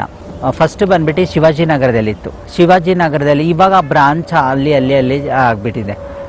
ಬ್ರಾಂಚ್ ಬಂದ್ಬಿಟ್ಟಿದ್ದೇನೆ ನಾಗೇಶೆಟ್ಟಹಳ್ಳಿ, ಅಲ್ಲಿದೆ ಇವಾಗ. ಫಸ್ಟ್ ಹೆಡ್ ಆಫೀಸ್ ಬಂದ್ಬಿಟ್ಟಿದ್ದೇನೆ Harsha hotel back side royal apartment 3rd ಫ್ಲೋರಲ್ಲಿ 2nd ಫ್ಲೋರಲ್ಲಿ ಇತ್ತು. ಆವಾಗ ನನಗೆ ಅಲ್ಲಿ ಇಂಟರ್ವ್ಯೂ ಕರೆದ್ರು. ಆವಾಗ ಇಂಟರ್ವ್ಯೂ ಕರೆದಾಗ ಅವರು ಪ್ರಶ್ನೆ ಮಾಡಿ ಕೇಳಿದ್ರು ಹಿಂಗೆ ಏನು ಅಂತ. ನನಗೆ ಆಗಿರೋ ಅನುಭವನ ಅವ್ರ ಹತ್ರ ಶೇರ್ ಮಾಡ್ಕೊಂಡೆ. ಅಲ್ಲಿ ಇಂಟರ್ವ್ಯೂ ತಗೊಂಡ್ಬೇಕಾದ್ರೆ ರೆಕ್ಸ್ ಅಂತ ಇದ್ರು. ಇವತ್ತು ಆ ಮನುಷ್ಯ ಇರಲಿಲ್ಲ, ಅವ್ರಿಗೆ ಹೆಲ್ತ್ ಇಶ್ಯೂಸ್ ಆಗಿ ಅವರು ತೀರ್ಕೊಂಡ್ಬಿಟ್ರು. ಅವರು ಕೇಳಿದ್ರು ನನ್ನನ್ನು, ಇವಾಗ ಅಲ್ಲಿ ಏನು ಸರ್ವಿಸು ಏನು ಕೆಲಸ ಮಾಡ್ತಾರೆ ಅಂದರೆ ಸೆಕ್ಸ್ ವರ್ಕರ್ ಬಗ್ಗೆ, ನಮ್ಮ ಟ್ರಾನ್ಸ್ಜೆಂಡರ್ಸ್ಗೆ ಏನು ನೀಡಿದೆ, ಅವ್ರಿಗೆ ಆರೋಗ್ಯ ಸಮಸ್ಯೆಗಳಾದರೆ ಅವ್ರಿಗೆ ಇದನ್ನು ಕ್ಲಿನಿಕ್ ರೆಫರ್ ಮಾಡಬೇಕು, ಅವ್ರ ಸೆಕ್ಸ್ ವರ್ಕರ್ ಹತ್ರ ಹೋಗಬೇಕಾದ್ರೆ ಕಾಂಡಮ್ಸ್ನ ಕೊಡಬೇಕು, ಅವ್ರಿಗೆ ಕ್ಲಿನಿಕ್ ಎಲ್ಲ ಕರ್ಕೊಂಬರ್ಬೇಕು, ಚೆಕಪ್ ಕರ್ಕೊಳ್ಬೇಕು, ಅವ್ರಿಗೆ ಏನಾದರೂ ಹೆಲ್ತ್ ಇಶ್ಯೂಸ್ ಆದರೆ ಬೋರಿಂಗ್ ಎಲ್ಲ ಕರ್ಕೊಂಡು ಹೋಗಬೇಕು, ಅವ್ರಿಗೆ ಹೇಟಿ ಟ್ರೀಟ್ಮೆಂಟ್ಗಳೆಲ್ಲ ಆದರೆ ಒಂದು HIV ಪ್ರಾಜೆಕ್ಟಲ್ಲಿ ಅವ್ರು ಕೆಲಸ ಮಾಡ್ತಾಯಿದ್ರು. ಹಾಗಾಗಿದ್ದ ಅಲ್ಲಿ ಒಂದು 5 ವರ್ಷಗಳ ಕಾಲ ಕೆಲಸ ಮಾಡಿದೆ. ಆವಾಗ ಅಲ್ಲಿ ಕೆಲಸ ಮಾಡಿದಾಗ ಅಲ್ಲಿಂದ ಬಂದ್ಬಿಟ್ಟಿದ್ದೇನೆ ನಾನು. ಅಕ್ಕೈ ನಾವೆಲ್ಲ ಜೊತೆಲಿ ಕೆಲಸ ಮಾಡ್ತಾಯಿದ್ವಿ. ಕೆಲಸ ಮಾಡ್ತಾ ಇರಬೇಕಾದ್ರೆ ಅವರು ಬಂದ್ಬಿಟ್ಟಿದ್ದೇನೆ ನನ್ನನ್ನು ಕೇಳಿದರು, ನಿನ್ಗೆ ಏನೇನು ಆಸಕ್ತಿ ಇದೆ ಅಂತ. ಆವಾಗ ಎಷ್ಟೊಂದು ಜನ ಪ್ರಾಜೆಕ್ಟರು ಮತ್ತು ದೊಡ್ಡ ದೊಡ್ಡ ಎಂಟ್ರಿಪ್ರೆನರ್ ಆಗಿರ್ಬೋದು, ಡೋನರ್ ಆಗಿರ್ಬೋದು, ನಮ್ಮದು ಒಂದು ಸಂಸ್ಥೆನ ಲಿಂಕ್ ತೊಗೊಂಡು ನಮಗೆ ಬರ್ತಾಯಿದ್ರು. ಯಾಕೆ ನಿಮ್ಗಿದೆ ಬದುಕ, ಬೇರೆ ಕೆಲಸ ಆದರೆ ನಿಮ್ಗೊಂದು ಅವಕಾಶಗಳು ಕೊಡಬೇಕು, ನಿಮ್ಮ ಪರವಾಗಿ ನಾವು ಕೆಲಸ ಮಾಡಬೇಕು ಅಂತ ಬಂದಾಗ ಆವಾಗ ಒಂದು ಸ್ಕೀಮ್ ಇತ್ತು. ಆ ಸ್ಕೀಮಲ್ಲಿ ಡ್ರೈವಿಂಗ್ ಕಲಿಸುವಂಥದ್ದು, ಆಮೇಲೆ ಟೈಲರಿಂಗ್ ಕಲಿಸುವಂಥದ್ದು, ಬ್ಯೂಟಿಷಿಯನ್ ಕಲಿಸುವಂಥದ್ದು, ಮತ್ತು ಹಲವಾರು ಒಂದು ಐಡೆಂಟಿಟೀಸ್ ಬಗ್ಗೆ ಒಂದು ಇಟ್ಕೊಂಡು ಕಲಿಸೋದು. ಅವನ ಜೊತೆ FTM ಕೂಡ ಕೆಲಸ ಮಾಡ್ತಿರು. ಹೆಣ್ಣಾಗುಟ್ಟಿ ಗಂಡಾಗಿರ್ತಾರೆ ಗೊತ್ತಾ, ಅವರು ಕೂಡ ಕೆಲಸ ಮಾಡ್ತಾ ಇದ್ರು. ಗಂಡಾಗಿರ್ತಾರೆ, ಅವ್ರು ಹೆಣ್ಣಾಗುಟ್ಟಿರ್ತಾರೆ, ಗಂಡಿನ ಭಾವನೆಯೊಂದಿಗೆ ಜೀವನಿಸ್ತಾ ಇರ್ತಾರೆ. ಅವ್ರನ್ನ FTM ಅಂತಾರೆ, ಫಿಮೇಲ್ ಟು ಮೇಲ್ ಅಂತಾರೆ. ಅರ್ಥ ಆಯ್ತಾ? ಅವ್ರ ಜೊತೆ ನಾವು ಕೆಲಸ ಮಾಡ್ತಾ ಇದ್ವಿ ಅವರು. ಆಮೇಲೆ ಅವರೊಂದು ಮೇಜರೇಜ್ ಬಂದಾಗ ಅವರು ಒಂದು ಚೇಂಜಸ್ ಆಗಬೇಕು, ನನ್ ಗಂಡಸಾಗಬೇಕು ಅಂತ ಬ್ರೆಸ್ಟ್ ರಿಮೂವರ್ ಮಾಡ್ಕೊಳ್ತಾರೆ, ಸರ್ಜರಿ ಮಾಡಿಸ್ಕೊಳ್ತಾರೆ, ಹಾರ್ಮೋನ್ಸ್ ತಗೊಳ್ತಾರೆ. ನಿಮ್ಮ ಥರ ಗಡ್ಡ ಮೀಸೆ ಏರೆಲ್ಲ ಬರುತ್ತೆ, ಅಟ್ಟಗಟ್ಟ ಅವರು ಹಾಕ್ತಾರೆ. ಎಲ್ಲ ಹಾಕ್ಬಿಟ್ಟಿದ್ದೇನೆ. ಅವರು ಒಂದು ಜೀವನನ, ಅವರು ಒಂದು ಹುಡುಗಿನ ಇಷ್ಟಪಡ್ತಾರೆ, ಮದುವೆ ಮಾಡ್ಕೊಂಡು ಲೈಫ್ ಲೀಡ್ ಮಾಡ್ತಾರೆ. ಅವರು ಒಂದು ಕೆಲಸ ಬದುಕು ಅನ್ನೋದಿರುತ್ತಲ್ವ. ಆ್ಯಕ್ಚುಲಿ ಬಂದ್ಬಿಟ್ಟು ಅವರು ಹೆಣ್ಣಾಗಿ ಹುಟ್ಟಿರ್ತಾರೆ. ಗಂಡಾಗಬೇಕು ಅಂದರೆ ಫಸ್ಟು ಹೋಗಿ ನಾವು ಡೈರೆಕ್ಟಾಗಿ ನನ್ನ ಸರ್ಜರಿ ಮಾಡಿ ಅಂದರೆ ಮಾಡೋದಿಲ್ಲ. ಅದು ಒಂದು ಪ್ರಕ್ರಿಯೆ ಇದೆ, ಅದು ಒಂದು ಪ್ರೋಸೆಸ್ ಇದೆ, ಕೌನ್ಸ್ಲಿಂಗ್ ಇದೆ. ಆ ಕೌನ್ಸ್ಲಿಂಗ್ಗೆ ಎಲ್ಲ ಕೌನ್ಸ್ಲಿಂಗಲ್ಲಿ ಪಾಸ್ ಆಗಿ ಎಕ್ಸಾಮ್ ಮಾಡ್ತಾರೆ. ಆ ಎಕ್ಸಾಮಲ್ಲಿ ಪಾಸ್ ಆಗಿ ಒಂದು ಸರ್ಟಿಫಿಕೇಟ್ನ ಕೊಡ್ತಾರೆ. ಡಾಕ್ಟರ್ಸ್ ಸೈಕಾಲಜಿ ಸೈಕಿಯಾಟ್ರಿಸ್ಟ್ ಕೊಡ್ತಾರೆ ನಮಗೆ. ನಿಮೆನ್ಸಲ್ಲಿ ಕೊಡ್ತಾರೆ, ಆಮೇಲೆ ವಿಕ್ಟೋರಿಯಾದಲ್ಲಿ ಕೊಡ್ತಾರೆ, ರಾಮಯ್ಯದಲ್ಲಿ SRS ಪ್ರಕ್ರಿಯೆ ಅಂತ ನಡೆಸ್ತಾ ಇದ್ದಾರೆ. ಅವರು ಒಂದು ಕೌನ್ಸ್ಲಿಂಗ್ ಮಾಡ್ತಾರೆ. ಆ ಕೌನ್ಸ್ಲಿಂಗ್ ಮಾಡಿದಾಗ ಅವ್ರು ಕೇಳ್ತಾರೆ ನಮ್ಮ ಫೀಲಿಂಗ್ಸ್ನ, ಮನೋವ್ಯಾಧಿಗಳನ್ನ ಹೊರಗಡೆ ತೆಗೆಯುವಂಥದ್ದು ಒಂದು ಕೌನ್ಸ್ಲಿಂಗ್ ಮಾಡ್ತಾರೆ. ನಿಮ್ಮ ಭಾವನೆಗಳೇನು, ನೀನು ಯಾರು, ಯಾಕೆ ಹೆಂಗಾಡ್ತೀಯ, ಎಲ್ಲ ಪ್ರಶ್ನೆಗಳು ಹಾಕಿ ಕೇಳ್ತಾರೆ. ಆ ಕೇಳಿದಾಗ ಅವ್ರೇನು ಮಾಡ್ತಾರೆ, ಆವಾಗ ಹೇಳ್ತಾರೆ ಯಾಕೆ ನೀನು ಇದೇ ಥರ ಇರ್ಬೋದಲ್ಲ, ಇದೇ ಥರ ಡ್ರೆಸ್ ಹಾಕ್ಕೊಂಡಿರ್ಬೋದಲ್ಲ, ಯಾಕೆ ನೀನು ಸರ್ಜರಿ ಮಾಡಿಸ್ಕೋಬೇಕು ಅಂತ ಕೇಳ್ತಾರೆ. ನಿನ್ನ ಹುಡುಗಿ ಆಗಬೇಕಾದ್ರೆ ಆ ಚಾಲೆಂಜಸ್ ಏನೇನಿದೆ ಅಂತ ಅವ್ರು ಹೇಳ್ತಾರೆ. ಆವಾಗ ಅವ್ರು ಕೇಳಿದಾಗ ಅದಕ್ಕೆಲ್ಲ ನಾವು ಆನ್ಸರ್ ಕೊಟ್ಟರ ನಂತರ ಆವಾಗ ಒಂದು ಸರ್ಟಿಫಿಕೇಟ್ ಕೊಡ್ತಾರೆ. ಸೆಕ್ಸ್ ರಿಯಸ್ಮೆಂಟ್ ಸರ್ಜರಿ ನೀವು ಮಾಡಿಸ್ಕೊಳ್ಬೋದು ಅಂತ ಒಂದು ಸರ್ಟಿಫಿಕೇಟ್ ಕೊಡ್ತಾರೆ. ಆ ಸರ್ಟಿಫಿಕೇಟ್ ತೊಗೊಂಡೋದ್ರೆ ನಮ್ಮನ್ನು ಆವಾಗ ಮೇಲ್ ಟು ಫೀಮೇಲ್ ನಂದು ಸೆಕ್ಸ್ ರಿಯಸ್ಮೆಂಟ್ ಸರ್ಜರಿ ಮಾಡಲಿಕ್ಕೆ ಅವಕಾಶ ಕೊಡ್ತಾರೆ. ಫೀಮೇಲ್ ಟು ಮೇಲ್ ಮಾಡ್ತಾರೆ. ಎಸ್. ಈಗ ಅವ್ರು ಒಂದು ಮದುವೆ ಆಗ್ಬೇಕು ಒಂದು ಹೆಣ್ಣಿನೊಟ್ಟಿಗೆ ಅನ್ನೋದಕ್ಕೆ ಮತ್ತೆ ಬೇರೆ ಅದಕ್ಕೆ ಇನ್ನೊಂದು ಪ್ರಕ್ರಿಯೆ ಇದೆಲ್ಲ, ಅದೆಲ್ಲ ಆಗುತ್ತೆ ಅವ್ರಿಗೆ? ಆಗುತ್ತೆ. ಇವಾಗ ನೀವು ಕೇಳ್ತಾರ ಯೋನಿ ಆಧಾರದ ಮೇಲೆ ಹೆಣ್ಣು ಅಂತ ಗುರುತಿಸ್ಕೊಳ್ತಾರೆ, ಸಿಸ್ಟನ ಆಧಾರದ ಮೇಲೆ ನಾವು ಗಂಡಸು ಅಂತ ಗುರುತಿಸ್ಕೊಳ್ತೀವಿ. ಆಗಿದ್ಬೇಕಾದ್ರೆ ಒಂದು ಹುಡುಗಿ ಒಂದು ಹುಡುಗ ಆದ ಅಂದ ಕ್ಷಣಕ್ಕೆ ಸೆಕ್ಸ್ ಬಗ್ಗೆ ಒಂದು ಅಭಿವ್ಯಕ್ತತೆ ಇಟ್ಕೊಂಡು ನೀವು ಮಾಡಬೇಕು ಅಂದ್ರೆ ಅವಳಿಗೆ ಒಂದು ಸರ್ಟಿಫಿಕೇಶನ್ ಸಿಗಬೇಕು. ಅದು ಹೆಂಗ್ ಸಾಧ್ಯ ಅಂತ ಪ್ರಶ್ನೆ ನೀವು ಕೇಳ್ತಾ ಇರೋದು ಕರೆಕ್ಟ್ ಅಲ್ವಾ? ಹೌದು. ಆ ಒಂದು ಯೂನಿನ ಒಂದು ಸೆಕ್ಸ್ ರಿಯಸ್ಮೆಂಟ್ ಸರ್ಜರಿ ಮಾಡಿಬಿಟ್ಟು ಸೆಸ್ನ ಆಕಾರದ ಒಂದು ಇದನ್ನ ತಗೊಳ್ತಾರೆ. ಆರ್ಡರ್ ಕೊಟ್ಟುಬಿಟ್ಟು ಡಾಕ್ಟರ್ ಹೇಳ್ತಾರೆ. ಅದಕ್ಕೆ ಏನು ಹೇಳ್ತಾರೆ ಅಂದರೆ ಆಲ್ಟ್ರೇಷನ್ ಮಾಡಿ, ಇವಾಗ ನಮಗೆ ಬ್ರೆಸ್ಟ್ ಇರಲ್ಲ, ಹಾರ್ಮೋನ್ಸ್ ತೊಗೊಂಡ್ರೆ ಬ್ರೆಸ್ಟ್ ಇಂಪ್ಲಿಮೆಂಟೇಷನ್ ಆಗುತ್ತೆ. ಇನ್ನೂ ಚೆನ್ನಾಗಿ ನಮ್ಗೆ ಜಾಸ್ತಿ ಬ್ರೆಸ್ಟ್ ಬೇಕು ಅಂದರೆ ಸಿಲಿಕಾನ್ ಮಾಡಿಸ್ತಾರೆ. ನಮಗೆ ಇಲ್ಲಿ ಓಪನ್ ಮಾಡಿಬಿಟ್ಟು ನಮ್ಮ ಚರ್ಮ 7 ಪದರ ಇದೆ, ಆ 7 ಪದರಲ್ಲಿ 4-3 ಎತ್ತಿಬಿಟ್ಟು ಅದಕ್ಕೆ ಸಿಲಿಕಾನ್ ಕೂರಿಸ್ಬಿಟ್ಟು ಬ್ರೆಸ್ಟ್ ಇಂಪ್ಲಿಮೆಂಟೇಷನ್ ಮಾಡ್ತಾರೆ. ನಮ್ಮ ಶಿಶ್ನನ ತೆಗೆದುಬಿಟ್ಟು ಯೂನಿ ಹಾಕಾರ್ದಂಗೆ ಸೆಕ್ಸ್ ರಿಯಸ್ಮೆಂಟ್ ಸರ್ಜರಿ ಕೂಡ ಮಾಡ್ತಾರೆ. ಅದೇನೆ ಅವ್ರಿಗೆ ಬ್ರೆಸ್ಟ್ ತೆಗೆದುಬಿಟ್ಟು ಹಾರ್ಮೋನ್ ಸ್ಟಾರ್ಟ್ ಮಾಡ್ತಾರೆ. ಹಾರ್ಮೋನ್ ಸ್ಟಾರ್ಟ್ ಮಾಡಿ ನಂತರ ಅವ್ರಿಗೆ ಕೈಯಲ್ಲಿ ಮುಖದಲ್ಲಿ ಎಲ್ಲ ಕೂದಲು ಬರುತ್ತೆ. ಆ ಯೂಟ್ರಸ್ ತೆಗೆದುಬಿಟ್ಟಿದ್ದೇನೆ ಅವ್ರಿಗೆ ಆ ಯೂನಿನ ಕ್ಲೋಸ್ ಮಾಡಿಬಿಟ್ಟು ಆ ಶಿಶ್ನ ಆಕಾರದಂತೆ ಒಂದು ಸರ್ಜರಿನ ಮಾಡ್ತಾರೆ. ಅದನ್ನ ಕೇಳ್ತಾ ಇದ್ರು. ಫಸ್ಟು ಅದಿರಲಿಲ್ಲ. ಆವಾಗ ಕೇಳ್ತಾ ಇದ್ರು, ಪ್ರಿಯಾ ಎಲ್ಲ ಪ್ರೋಸೆಸ್ ನಡೀತು, ನೀನು ಮುಕ್ತವಾಗಿ ಮಾತಾಡ್ತೀಯಾ, ನೀನು ಡಾಕ್ಟ್ರುಗಳ ಹತ್ರ ನೀನು ಮಾತಾಡಬೇಕು, ಎಲ್ಲ ಸರ್ಜರಿ ಇದೆ, ಫೆಸಿಲಿಟಿ ಇದೆ, ನಮಗೆ ಒಂದು ಶಿಶ್ನ ಆಕಾರದಂಗೆ ಒಂದು ಸರ್ಜರಿ ಮಾಡಬೇಕು ನಮಗೆ. ಯಾಕೆಂದರೆ ಇವಾಗ ನಾವು ಗಂಡಾಗಿ ಹುಟ್ಟಿರ್ತೀವಿ, ಗಂಡಾಗಿ ಅಂತ ಗುರುತಿಸ್ಕೊಂಡಿರ್ತೀವಿ. ಇವಾಗ ನೀವು ಒಂದು ವಾಶ್ರೂಮ್ಗೆ ಹೋಗ್ತೀರಾ, ಸರ್ಜರಿ ಆಗಿರುತ್ತೆ, ಬಟ್ಟೆನ ಇದು ಮಾಡಿ ಕೂತ್ಕೊಳ್ತೀರಾ, ಸುಸ್ಸು ಮಾಡ್ತೀರಾ. ನಾವು ಒಂದು ಹುಡುಗನ ಫ್ರೆಂಡ್ ಮಾಡ್ಕೊಳ್ತೀವಿ, ನಾವು ಹುಡುಗ ಅಂತ ಗುರುತಿಸ್ಕೊಳ್ತೀವಿ, ಬಾರ ಸುಸ್ಸುಗೆ ಹೋಗೋಣ ಅಂತಾರೆ. ಆವಾಗ ನಮಗೆ ಕಷ್ಟಗಳಾಗುತ್ತೆ. ದಯವಿಟ್ಟು ನಮಗೆ ಅದೊಂದು ನಮಗೆ ಒಂದು ವ್ಯವಸ್ಥೆ ಕೊಡೋ ಒಂದು ಓರಿಯೆಂಟೇಷನ್ ಪ್ರೋಗ್ರಾಮ್ ಆಗಬೇಕು ಅಂತ ಅಂದ್ಬಿಟ್ಟು ಅವಾಗೆಲ್ಲ ಅಂದಾಗ ಸ್ವಲ್ಪ ಕಾಸ್ಟ್ ಆಗುತ್ತೆ. ಅದು ಮಾಡ್ತಾರೆ. ಅದು ಕೆಟಲ್ ಟೈಪ್ ಇರುತ್ತೆ, ಇಷ್ಟು ಇಂಚಸ್ ಅಂತ. ಅದನ್ನು ಅವರು ಸೆಕ್ಸಿರಿಯಸ್ಮೆಂಟ್ ಸರ್ಜರಿ ಮಾಡಿಬಿಟ್ಟು ಅಟ್ಯಾಚ್ ಮಾಡ್ತಾರೆ. ಇವಾಗ ನಮಗೆ ಸಿಸ್ಟ್ನ ತೆಗೆದುಬಿಟ್ಟು ಯೂನಿ ಹಾಕಾರ್ದಂಗೆ ಸೆಕ್ಸಿರಿಯಸ್ಮೆಂಟ್ ಸರ್ಜರಿ ಮಾಡ್ತಾರಲ್ಲ, ಅದೇ ಥರ ಅವ್ರಿಗೆ ಮಾಡ್ತಾರೆ.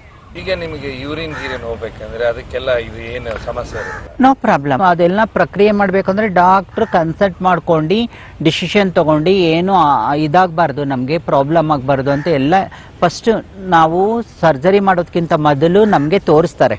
ಈ ಥರ ಒಂದು ಡಿಸೈನ್ ಇದೆ, ಈ ಥರ ಪ್ಯಾಟ್ರನ್ ಇದೆ, ಈ ಥರ 3 ಸರ್ಜರಿ ಇದೆ, 3 ಸರ್ಜರಿನಲ್ಲಿ ಯಾವ ಥರ ಸರ್ಜರಿ ಬೇಕು ಅಂತ ತೋರಿಸ್ತಾನೆ. ಆವಾಗ ನಾವು ಕೇಳ್ತೀವಿ, ಮುಂದೆ ಏನು ಆಗಬಾರ್ದ, ಸೆಕ್ಸ್ ಮಾಡಿದ್ರೆ ಏನಾದರೂ ಇನ್ಫೆಕ್ಷನ್ ಆಗುತ್ತಾ, ಇವಾಗ ಇನ್ನೊಂದು ಸರ್ಜರಿ ಇದೆ, ನಮ್ಮ ಕರಳ ತೆಗೆದುಬಿಟ್ಟು ಅದನ್ನ ಯೋನಿ ಆಕಾರದಂಗೆ ಸರ್ಜರಿ ಮಾಡ್ತಾರೆ. ಇವಾಗ ಕೆಲವ್ರು ಏನು ಹೇಳ್ತಾರೆ, ನನಗೆ ಆ ಥರ ಬೇಡ, ಸುಮ್ಮನೆ ಹುಡುಗಿ ಅಂತ ಗುರುತಿಸ್ಬೇಕಾ, ಅದನ್ನ ರಿಮೂವ್ ಮಾಡಿಬಿಟ್ಟು ಯೋನಿ ಆಕಾರದಂಗೆ ಮಾಡ್ತಾರೆ. ಆ ಥರ ಎಲ್ಲ ಸರ್ಜರಿಗಳಿರುತ್ತೆ. ಮತ್ತೆ ನೀವು ಸೆಕ್ಸ್ ವರ್ಕಿಗೆ ಯಾಕೆ ಬರ್ತೀರಾ? ಅಂದರೆ ಸೆಕ್ಸ್ ವರ್ಕ್ ಯಾಕೆ ಬಂದೆ ಅಂದರೆ, ಇವಾಗ ನಾನು ಅಲ್ಲಿಂದ ಬಂದೆ, ಒಂದು ಸಂಸ್ಥೆನ ಕೆಲಸ ಮಾಡಿದೆ. ನನ್ನ ಸಂಸ್ಥೆನೇ ಅವ್ರು ಕೊಡೋ ಒಂದು ಸ್ಯಾಲ್ರಿನಲ್ಲಿ ನಾನು ಹೆಂಗ್ರಿ ಜೀವನ ಮಾಡಲಿ? ನನ್ನ ಕೈಯಲ್ಲಿ ಸರ್ಕಾರ, ನಾನೊಂದು ದೇಶದ ಪ್ರಜೆಯಾಗಿ ನನ್ನ ಸರ್ಕಾರ ನಾನು ಗುರುತಿಸಿಲ್ಲ ಅಂದಾಗ, ಆವಾಗ ನಾವು ಸರ್ಕಾರಕ್ಕೆ ಒಂದು ಮೆಮೊರಂಡಮ್ ಲೆಟ್ರ್ ಕೂಡ ನಾವು ಕಳಿಸಿದ್ವಿ. ನಾವು ಹೋಗಿ ಡೆಲ್ಲಿಗೆ ಹೋಗಿ ನಮ್ಮ ಬಿಲ್ನ ಪಾಸ್ ಮಾಡಬೇಕು. ನಮ್ಮ ಟ್ರಾನ್ಸ್ಜೆಂಡರ್ ಅಡಿಪಾಯದಲ್ಲಿ ಯಾವ್ಯಾವ ಟ್ರಾನ್ಸ್ಜೆಂಡರ್ ಐಡೆಂಟಿಟೀಸ್ ಇರ್ತಾರೆ ಅಂಥವ್ರನ್ನ ನೀವು ಗುರುತಿಸ್ಬೇಕು, ನಮಗೆ ಒಂದು ಸ್ಥಾನಮಾನ ಬೇಕು, ಎಲ್ಲ ಡಿಪಾರ್ಟ್ಮೆಂಟಲ್ಲೂ ಕೂಡ ನಮಗೆ ಒಂದು ಪರ್ಸೆಂಟೇಜ್ ಕೊಡಬೇಕು. ನೀವು ನಮಗೆ ಮೇಲು ಫಿಮೇಲ್ ಅಂತ ಹೆಣ್ಣು ಗಂಡು ಅಂತ ಕಾಲಮ್ ಇದೆ, ಟ್ರಾನ್ಸ್ಜೆಂಡರ್ ಅಂತ ಕಾಲಮ್ ಬರಬೇಕು. ಅವ್ರು ಬರಬೇಕು ಅಂದರೆ ಎಲ್ಲದ್ರ ಬಗ್ಗೆನೂ ನಮ್ಮ ಓರಿಯೆಂಟೇಷನ್ ಪ್ರೋಗ್ರಾಮ್ ಕೂಡ ಆಗಬೇಕು ಅನ್ನೋದ್ರ ಬಗ್ಗೆ ನಾವು ಕೊಟ್ಟಾಗ ಅವಾಗ ಒಂದು ಸ್ಕೀಮ್ ಬಂತು. ಆ ಸ್ಕೀಮಲ್ಲಿ ಬ್ಯೂಟಿಷಿಯನ್ನು, ಟೈಲರಿಂಗು ಅದೆಲ್ಲ ಹೇಳಿದ್ನಲ್ಲ, ಆವಾಗ ನನಗೆ ಆಸಕ್ತಿ ಇತ್ತು ಮೇಕಪ್ ಮಾಡೋದು, ಬ್ಯೂಟಿಷಿಯನ್ ಕಲ್ತ್ಕೋಬೇಕು ಅಂತ. ಕಲ್ತ್ಕೊಂಡೆ ನಾನು 1 ವರ್ಷ ಇದೇ ಜಯನಗರದಲ್ಲಿ Nethradhama hospital near Ceres parlour ಅಂತ ಅಂದ್ಬಿಟ್ಟು ಕೋರ್ಸ್ ಕೊಟ್ಟರು. ಅವಾಗ ಕೋರ್ಸ್ ಕೊಟ್ಟಾಗ ಅವ್ರೇನು ಹೇಳಿದ್ರು, ನಾನು ಕೇಳಿದೆ, ನೀವು ಕೋರ್ಸ್ ಕೊಡ್ತೀರಾ, ನಮ್ಮನ್ನ ತೋರಿಸಿ ನೀವು ಬಡ್ಜೆಟ್ ತೊಗೊಳ್ತೀರಾ, ಬಡ್ಜೆಟ್ ತೊಗೊಂಡು ಒಂದು ಕೋರ್ಸ್ ಕೊಡ್ತೀರಾ, ಕೋರ್ಸ್ಗೆ ಸರ್ಟಿಫಿಕೇಟ್ ಕೊಡ್ತೀರಾ, ಆದರೆ ನಮ್ಮನ್ನ ಕಾಲ್ ಮೇಲೆ ನಿಂತ್ಕೊಳ್ಳೋ ವ್ಯವಸ್ಥೆ ನೀವು ಮಾಡ್ಕೊಡ್ಬೇಕಲ್ಲ, ಕೊಡ್ತೀರಾ ಅಂತ ಕೇಳಿದಾಗ, ಆಯಿತು ನಾವು ಲೋನ್ ಕೊಡಿಸ್ತೀವಿ ಹಾಗೆ ಹೀಗೆ ಅಂತ ಹೇಳಿದ್ರು. ಆ ಬೇಸ್ ಮೇಲೆ ನಾನೇನು ಮಾಡಿಬಿಟ್ಟೆ, ಇವಾಗ ಟೈಲರಿಂಗ್ ಕಲ್ತ್ಕೊಂಡೆ, ಅದು ಒಂದು ಕಡೆ ಇರಲಿ. ಇವಾಗ ಬ್ಯೂಟಿಷಿಯನ್ ಕಲ್ತ್ಕೊಂಡೆ. ಬ್ಯೂಟಿಷಿಯನ್ ಕಲ್ತ್ಕೊಂಡಿದ ತಕ್ಷಣ ನಾನು ಒಬ್ರು ಮೇಕಪ್ ಮಾಡಿದ್ರೆ ಒಪ್ಕೋತಾರ, ಕೈ ಸೆಟ್ ಆಗಬೇಕು, ನಾನು ಮಾಡೋದು ಅವ್ರು ಒಪ್ಕೋಬೇಕು ಅಂದ್ಬಿಟ್ಟಿದ್ದೇನೆ. ನನ್ನ ಟ್ರೈನಿಂಗ್ ಮಾಡೋ ಒಂದು ಜಾಗದಲ್ಲಿ 1 ವರ್ಷಗಳ ಕಾಲ ನನ್ನ ಕೆಲಸಗಳನ್ನ ಮಾಡಿ ಕೈ ಸೆಟ್ಟಾಗಿ ನನ್ನ ಮನಸ್ಸಿಗೆ ಅನಿಸ್ತು, ಓಹೋ ನಾನು ಮಾಡ್ತೀನಿ, ನಾನು ಒಪ್ಪಿಸ್ಬೋದು ಜನಗಳಿಗೆ, ನಾನು ಕಲ್ತ್ಕೊಂಡಿದ್ದೀನಿ ಅಂತ ಅಂದಾಗ ಹೊರಗಡೆ ಬಂದು ನಾನು ಒಂದು 5-6 ಲಕ್ಷ ರೂಪಾಯಿ ಸಾಲ ಮಾಡಿ ನಾನು ಶಲೂನ್ ಮಾಡಿಕೊಂಡೆ. ಶಲೂನ್ ಮಾಡಿ ಸ್ವಲ್ಪ, ಇವಾಗ ಶಲೂನ್ ಮಾಡ್ತೀನಿ ಅಂದರೆ ಕೊಡೋದಿಲ್ಲ, ನಾನು ಶಲೂನ್ ಮಾಡಿ ಬೇಸಲ್ಲಿ ಕುತ್ಕೊಂಡು ನನ್ನ ಶಲೂನ್ ಇದೆ ಬಂದು ನೋಡಿ ನಾನು ಕೆಲಸ ಮಾಡ್ತಾ ಇದ್ದೀನಿ ಅಂತ ಹೇಳಿದ್ರೆ ನೋಡ್ತಾರೆ, ಅಗ್ರಿಮೆಂಟು, ನಂದು Aadhaar card, voter I D ಎಲ್ಲ ಪೇಪರ್ಸ್ ಎಲ್ಲ ತಗೊಳ್ತಾರೆ, ಲೋನ್ ಕೊಡ್ತಾರೆ. ನಾನು 2 ವರ್ಷ ಆಯಿತು, 3 ವರ್ಷ ಆಯಿತು, ನಂತರ ನಾನು ಬ್ಯಾಂಕ್ಗೆ ಲೋನ್ಗೆ ಅವ್ರನ್ನ ಇನ್ವೈಟ್ ಮಾಡಿದೆ ನನ್ನ ಶಲೂನ್ಗೆ. ಗುಡ್ ಅಂತ ಹೇಳಿದ್ರು, ಮೀಡಿಯಾದವ್ರು ಬರ್ತಾ ಇದ್ರು, ಎಲ್ಲ ಒಂದು ಇದು ಬೈಟ್ ಕೂಡ ತಗೊಳ್ತಾ ಇದ್ರು, ನೋಡ್ತಾ ಇದ್ರು, ನಿಮ್ಗೆ ಸಪೋರ್ಟ್ ಮಾಡ್ತೀನಿ, ಅದು ಮಾಡ್ತೀನಿ ಅಂತ. ಯಾರು ಕೂಡ ನಮಗೆ ಸಪೋರ್ಟ್ ಮಾಡಿಲ್ಲ. ಆವಾಗ ನನಗೆ 5-6 ಸಾವಿರ ರೂಪಾಯಿ ಬಾಡಿಗೆ ಇತ್ತು. ಮನೆ ಬಂದ 5 ಸಾವಿರ, ಪಾರ್ಲರ್ದ 6 ಸಾವಿರ, ನಾನು ಇರೋ ಏರಿಯಾದಲ್ಲೇನೆ ಮಂಜುನಾಥ್ ನಗರ 6 ಸಾವಿರ, ಲೈಟ್ ಬಿಲ್ಲು, ನೀರು ಬಿಲ್ಲು ಅಷ್ಟೆಲ್ಲ ಇಟ್ಕೊಂಡು ನನಗೂ ಕೂಡ ಅಲ್ಲಿ ಪಾರ್ಲರಲ್ಲಿ ಕೆಲಸ ಮಾಡಬೇಕಾದ್ರೆ ಕೈ ಸಟ್ಟಾಯಿತು. ಕೆಲಸ ಮಾಡಬೇಕಾದ್ರೆ ಅಲ್ಲೂ ಕೂಡ ಹರಾಸ್ಮೆಂಟ್ ಆಗ್ತಾಯಿತ್ತು. ಏನಕ್ಕೆ, ಅಯ್ಯೋ ಇವರೇನೆ, ಇವ್ರ ಪಾರ್ಲರ್ ಇಟ್ಟವ್ರ, ನಮ್ಮನ್ನು ನೋಡೋದೇ ಒಂದು ಕೆಂಡಮಂಡಲವಾಗಿ ನೋಡ್ತಾ ಇದ್ರು, ಒಂದು ವ್ಯಾಂಗವಾಗಿ ನೋಡ್ತಾ ಇದ್ರು.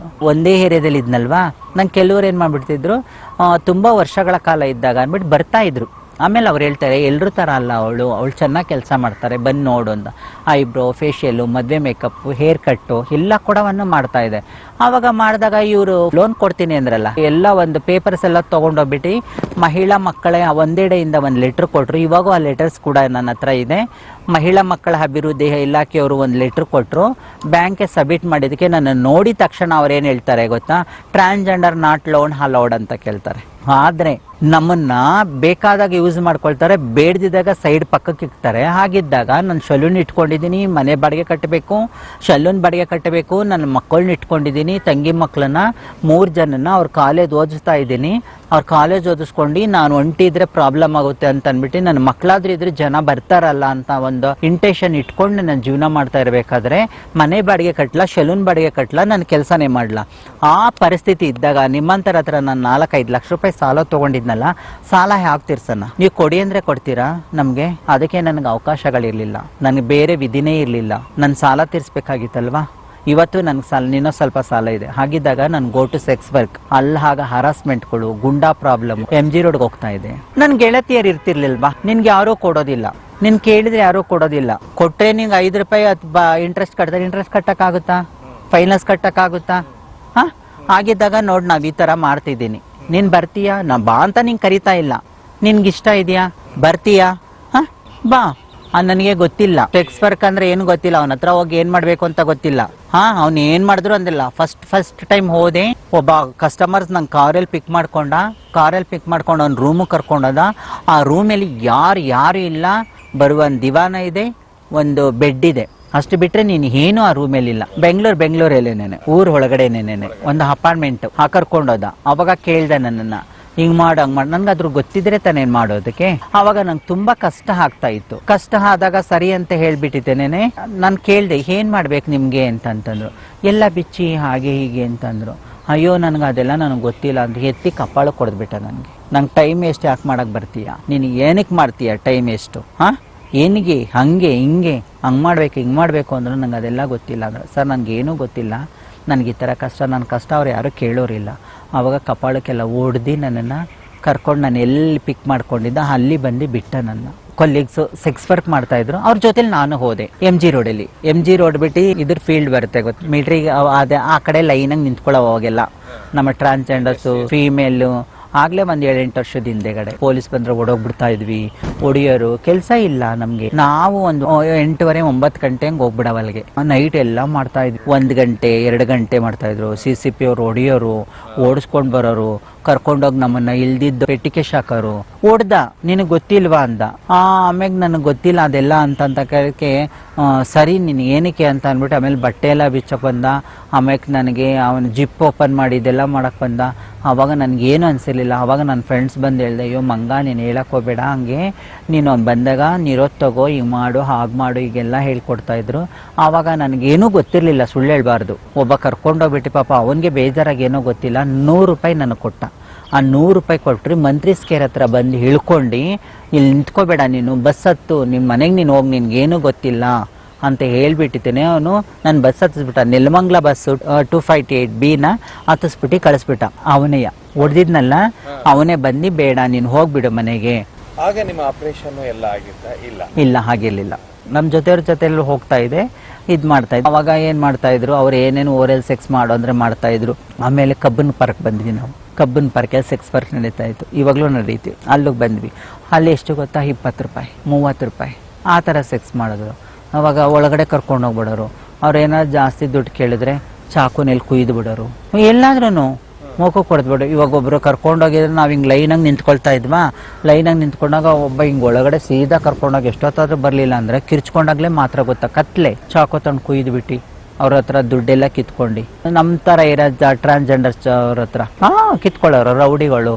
ಆಮೇಲೆ ಇದು ರ್ಯಾಬ್ರಿ ಮಾಡ್ತಾರಲ್ಲ ಅಂತ ಹುಡುಗರೆಲ್ಲ. ಯಾರು ಅಂತ ಗೊತ್ತಾಗುತ್ತೆ ರೀ ನಮ್ಗೆ, ಯಾರು ಅಂತ ಗೊತ್ತಾಗುತ್ತೆ.